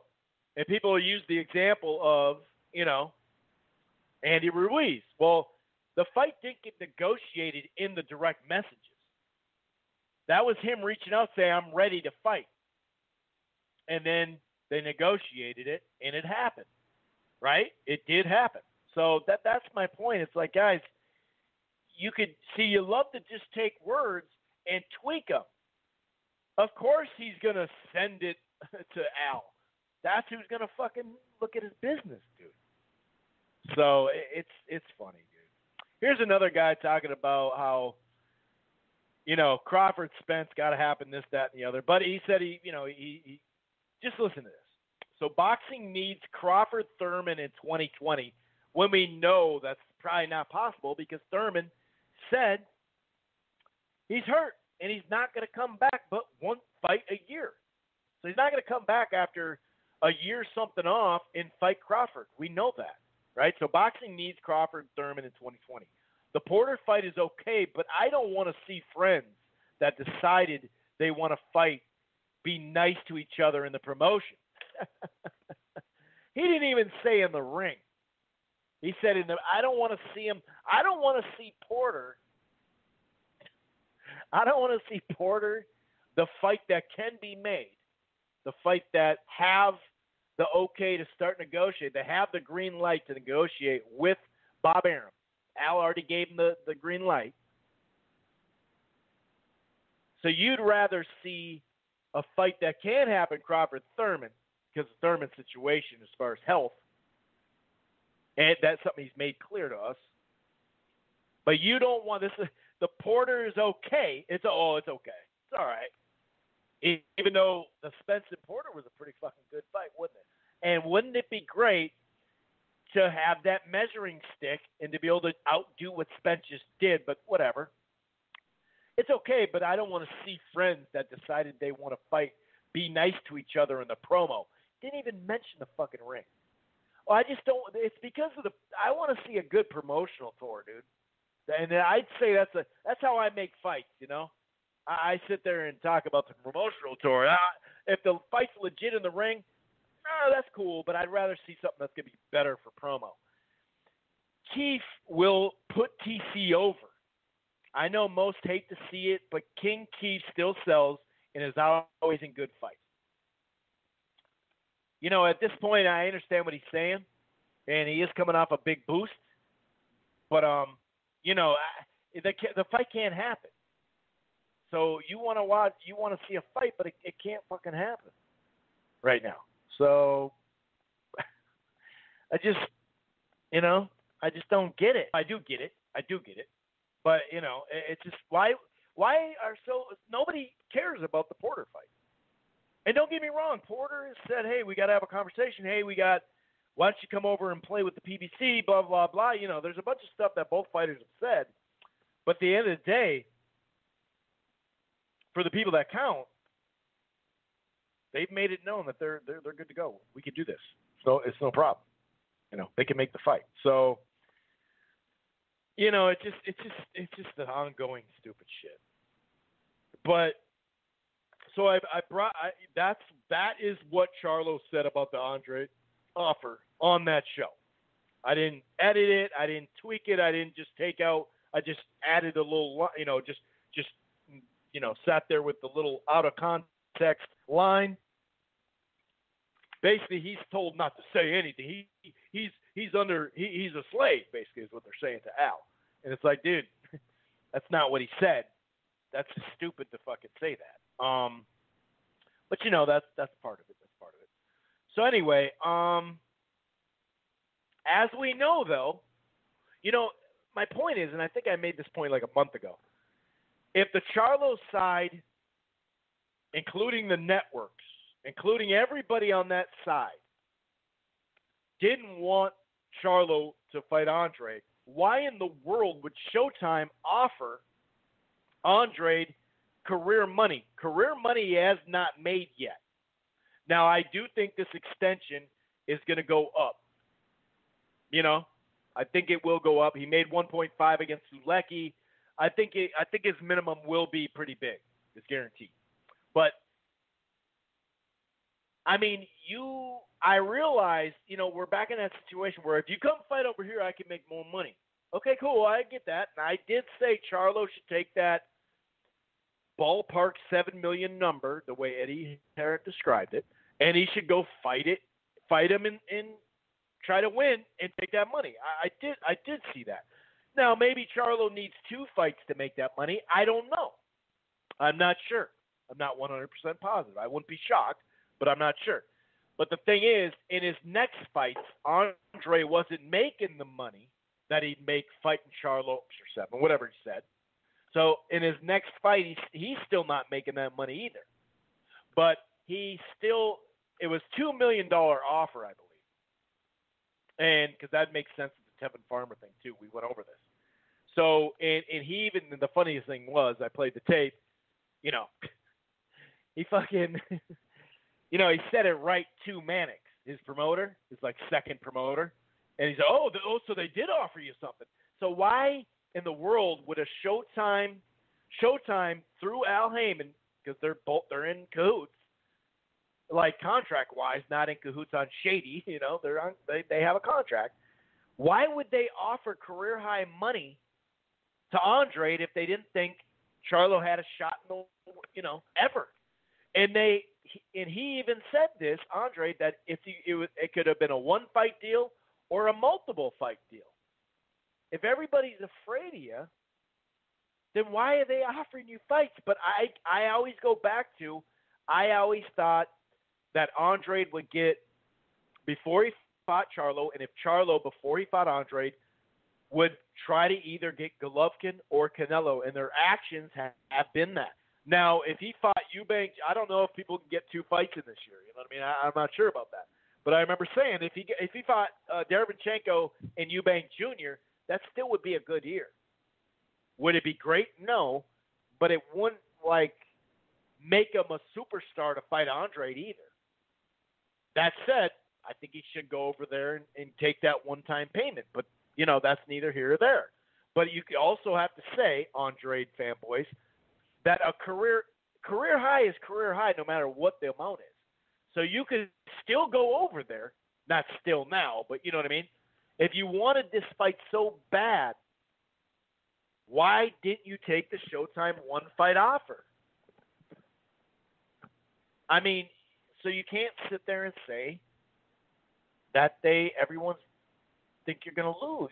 You'll lose. And it's like, dude, what are you talking about? It's just silly, dude. It's just silly, man. But anyway, so I did play the audio, guys. And I like Boo Boo. I like Andre, dude. But you can't just ignore, he had a chance to fight both Charlos. He turned them down. Now, you can say it's going to make sense for him in the long run. That's cool. Okay. I mean, it didn't when he turned down Jamal or turned down Arislandi Lara or priced himself out or even a couple of years ago, Derevyanchenko. But now he's in. I understand why he signed with the Zone, and I understand why he re-upped. But, like I said, the middleweight division can't be on the zone only based off Charlo going over there when you guys got the division. Okay, I'm going to stop. All right, let's end this with some just some fun boxing Twitter stuff. I think I got all the topics I wanted to get to. Actually, this is somebody, and this is how people think nowadays on boxing Twitter. This is how much fanboys they are. I thought Spence was supposed to be a puncher. I mean, that was proved BS after he couldn't stop a lightweight Garcia. Harder shots landed by Porter, and by the way, this is right after one of the best fights of the year in front of a jam-packed Staples Center that did a healthy-ass game. Good for boxing is what I mean. This is what a boxing fan, and I use the word fandom boy, he couldn't stop a lightweight. Harder shots landed by Porter. The harder shots weren't landed by Porter, but whatever. What the fuck is this shit? Shame. After watching a top 5 fight of the year, he says, what the fuck is this? Shame. Spence should be shameful of his performance against Porter. Disappointing night. So the first thing you think of is a disappointing night because what? He didn't knock Porter out? Fun fight. Yeah, I mean, it was a fun fight, but this isn't going to build any mega fight. This isn't good. No one is going to believe Spence can beat Crawford anymore besides the bookies. Not good for business. I mean, it's a fun fight and all, but it's disappointing. It's shameful. This isn't going to build a mega fight. This isn't good. The Spence-Porter fight's not good for boxing because now because it was a competitive fight, no one's going to believe Spence can beat Crawford anymore. This is not good for business. It's what the fucking guy tweets. And there's more of it. Porter-Spence numbers will give us a better understanding. Better hope it sells. Right now, no tickets being sold. It did what did it do? A $2.2 million gate or something like that? Did over $2 million. Oh, God. So no tickets being sold at all. We don't know Spence's last gate because Jerry Jones purchased the Ocampa. So who's to know? All right. This is Boxing 101, too, for you guys out there. Fanboys as well. I mean, most certainly. So when it's called a licensing fee. The reason why all these motherfuckers, all these big fights, a lot of them, I should say, go to Vegas or when they went to Saudi is because the money they're going to give you to fight there. Right? So when Jerry Jones in his practice facility, Dallas Star or whatever the hell it's called, when he buys the tickets, so he bought all the tickets so he controls that. That money he bought them for, I think he said his break even was like 8 or 9 or something like that, 8,000 or 9,000. I mean, he said it. When they say he bought the tickets, dude, he gave the PBC and the fight to hold the event. He gave them money. Maybe it was $1 million, whatever. I don't know. Gave him money. Said, hey, come do your mandatory here. Jerry Jones is happy because he made money. So when he says he bought all the tickets, well, you don't think they charged people to get in? What do you mean he bought all the tickets? He said he made money. Didn't he say he made money in the ring after the fight? I'm almost positive. But either way, that's how that works, guys. I mean, Jerry Jones wasn't just being nice. He sold the tickets. He didn't give away. The reason why he bought it is because then he could say, hey, you know, when you have 100,000 people for each game, you have a lot of emails to send out, right? The chain email, meaning you have a broad base to sell your tickets to. The Dallas Cowboys base. That's all he was doing. It's just stupid. Then more. Honestly, who the hell is buying that pay-per-view? That's Spence, you know. I don't see how it does over 100, 150 if they're honest with their numbers. Spence is, if they're honest with their numbers. Now it's honest with their numbers. In the past, it was legit. Now it's PBC pay-per-views. They're not honest. He's super talented, but has zero name recognition outside of boxing. And Porter, you can't draw anything with Porter, basically. The event made money. Sorry.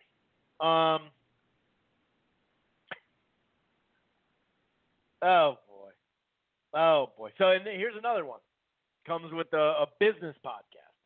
Real smart people will also tell you, because he's saying, he kind of bounces back and forth with it, but he said, real smart people will also tell you that this Spence Porter fight won't even come close to 200,000. Like I said, this is a big test for Fox.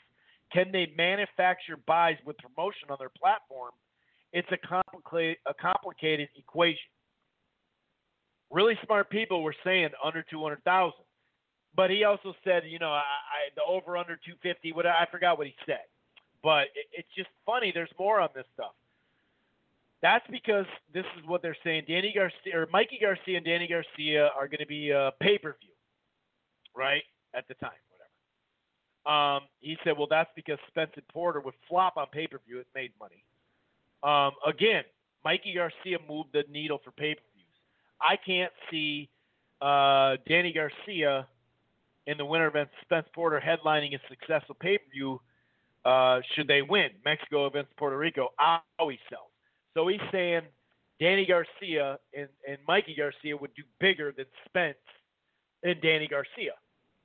Or even Danny Garcia or Spence against Garcia, they'd do more there, which is not true. People keep thinking Spence moved the needle for the pay-per-view guys. Garcia did, and Fox did a tremendous. So Garcia did, and Fox did a tremendous job, if not the best promotional campaign for the fight. Spence and Porter does not do better numbers than Spence Garcia.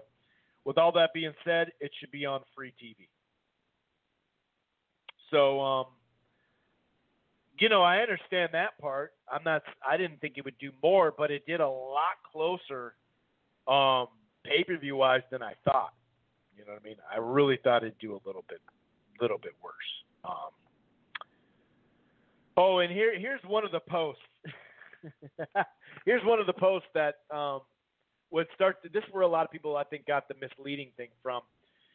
It says, wow, Jamal Charlo so stressed out with PBC, he's now acknowledging Hearn's offer. You heard it, everyone. He said, tell Hearn to hit me back. That means Charlo knows what's going on. It means Hearn doesn't have to go through Heyman. I hope Jamal keeps his word. Dude, of course he's going to go through Heyman, you dumbass, because obviously. Why would you want these guys to not look at the paperwork? Oh, by the way, Jose Ramirez, speaking of Twitter, I'll go down, or this is actually, I think, Instagram. I'll go down to 135 to knock some sense into Ryan Garcia and a million of you, Loma and whoever else as well.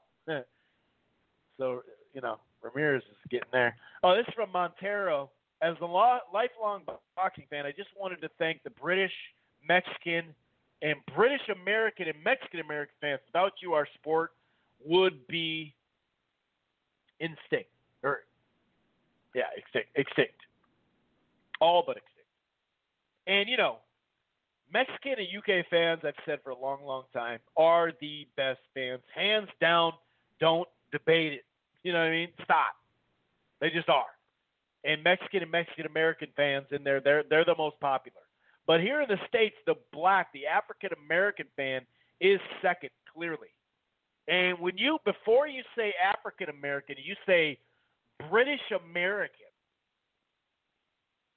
British American fans are more than African. So was it British American fans that attended more fights than the Black American fans for a Mayweather fight, like every time out? So who went to Mayweather Mosley? It was just Mexicans and UK fans and UK fans that lived in the States. I was in the building, and I saw a lot of black people. I didn't just see Mexican American, and UK fans. I saw some UK fans though, talk to them too, but UK American fans. So you're going to put, this is Montero, you're going to put UK American fans over black fight fans when the biggest star ever, Floyd Mayweather. And then do we want to go down the list, the top 10 biggest fighters of all time? Come on. What do you think a bunch of those dudes are going to be? You think they're going to be, like British American? Like, come on, dude. Come on, dog. Just stop. This is just ridiculous. All right, I got about 2 minutes left. What else we got? We got to have some funny shit on boxing Twitter. There's got to be another. I screenshot this shit when I see something where I'm just like, oh my God, you said that? You really said that. Couple more minutes. Next week I will be doing the first quarter. This is the gem, dude. This is the gem. I'll be doing the first quarter review next week. You'll probably hear some more interviews too. I'll be doing my PBC on Fox, or not on Fox, but PBC Fox deal. Be talking about that as far as a year into it, more than a year into it, where they're at, what they can improve on, the pros and cons, yada, yada, yada. What they need to improve, what they've done great, what they've done okay, blah, blah, blah. Hopefully have a guest on there to discuss that. And, I'll probably have some other fighters or managers or whatever. I might just have somebody pop on and we'll have a debate. But listen to this shit. I'm counting down. Less than a minute now. DAZN Global should launch sooner. Times like this, we need back catalog in HD. Would be nice if DAZN Global already launched. YouTube is just too ghetto for my taste. I prefer HD back catalog of fights, and at least whatever they have available. Some old fights on YouTube are 240p. So DAZN should launch quicker because we need more back catalog. Do you understand what you just said, dude? So launch quicker, but there's no fights. And this is when the fight. This is a date and a time where the fights were canceled. Launch sooner so we can get more archive fights. Although there's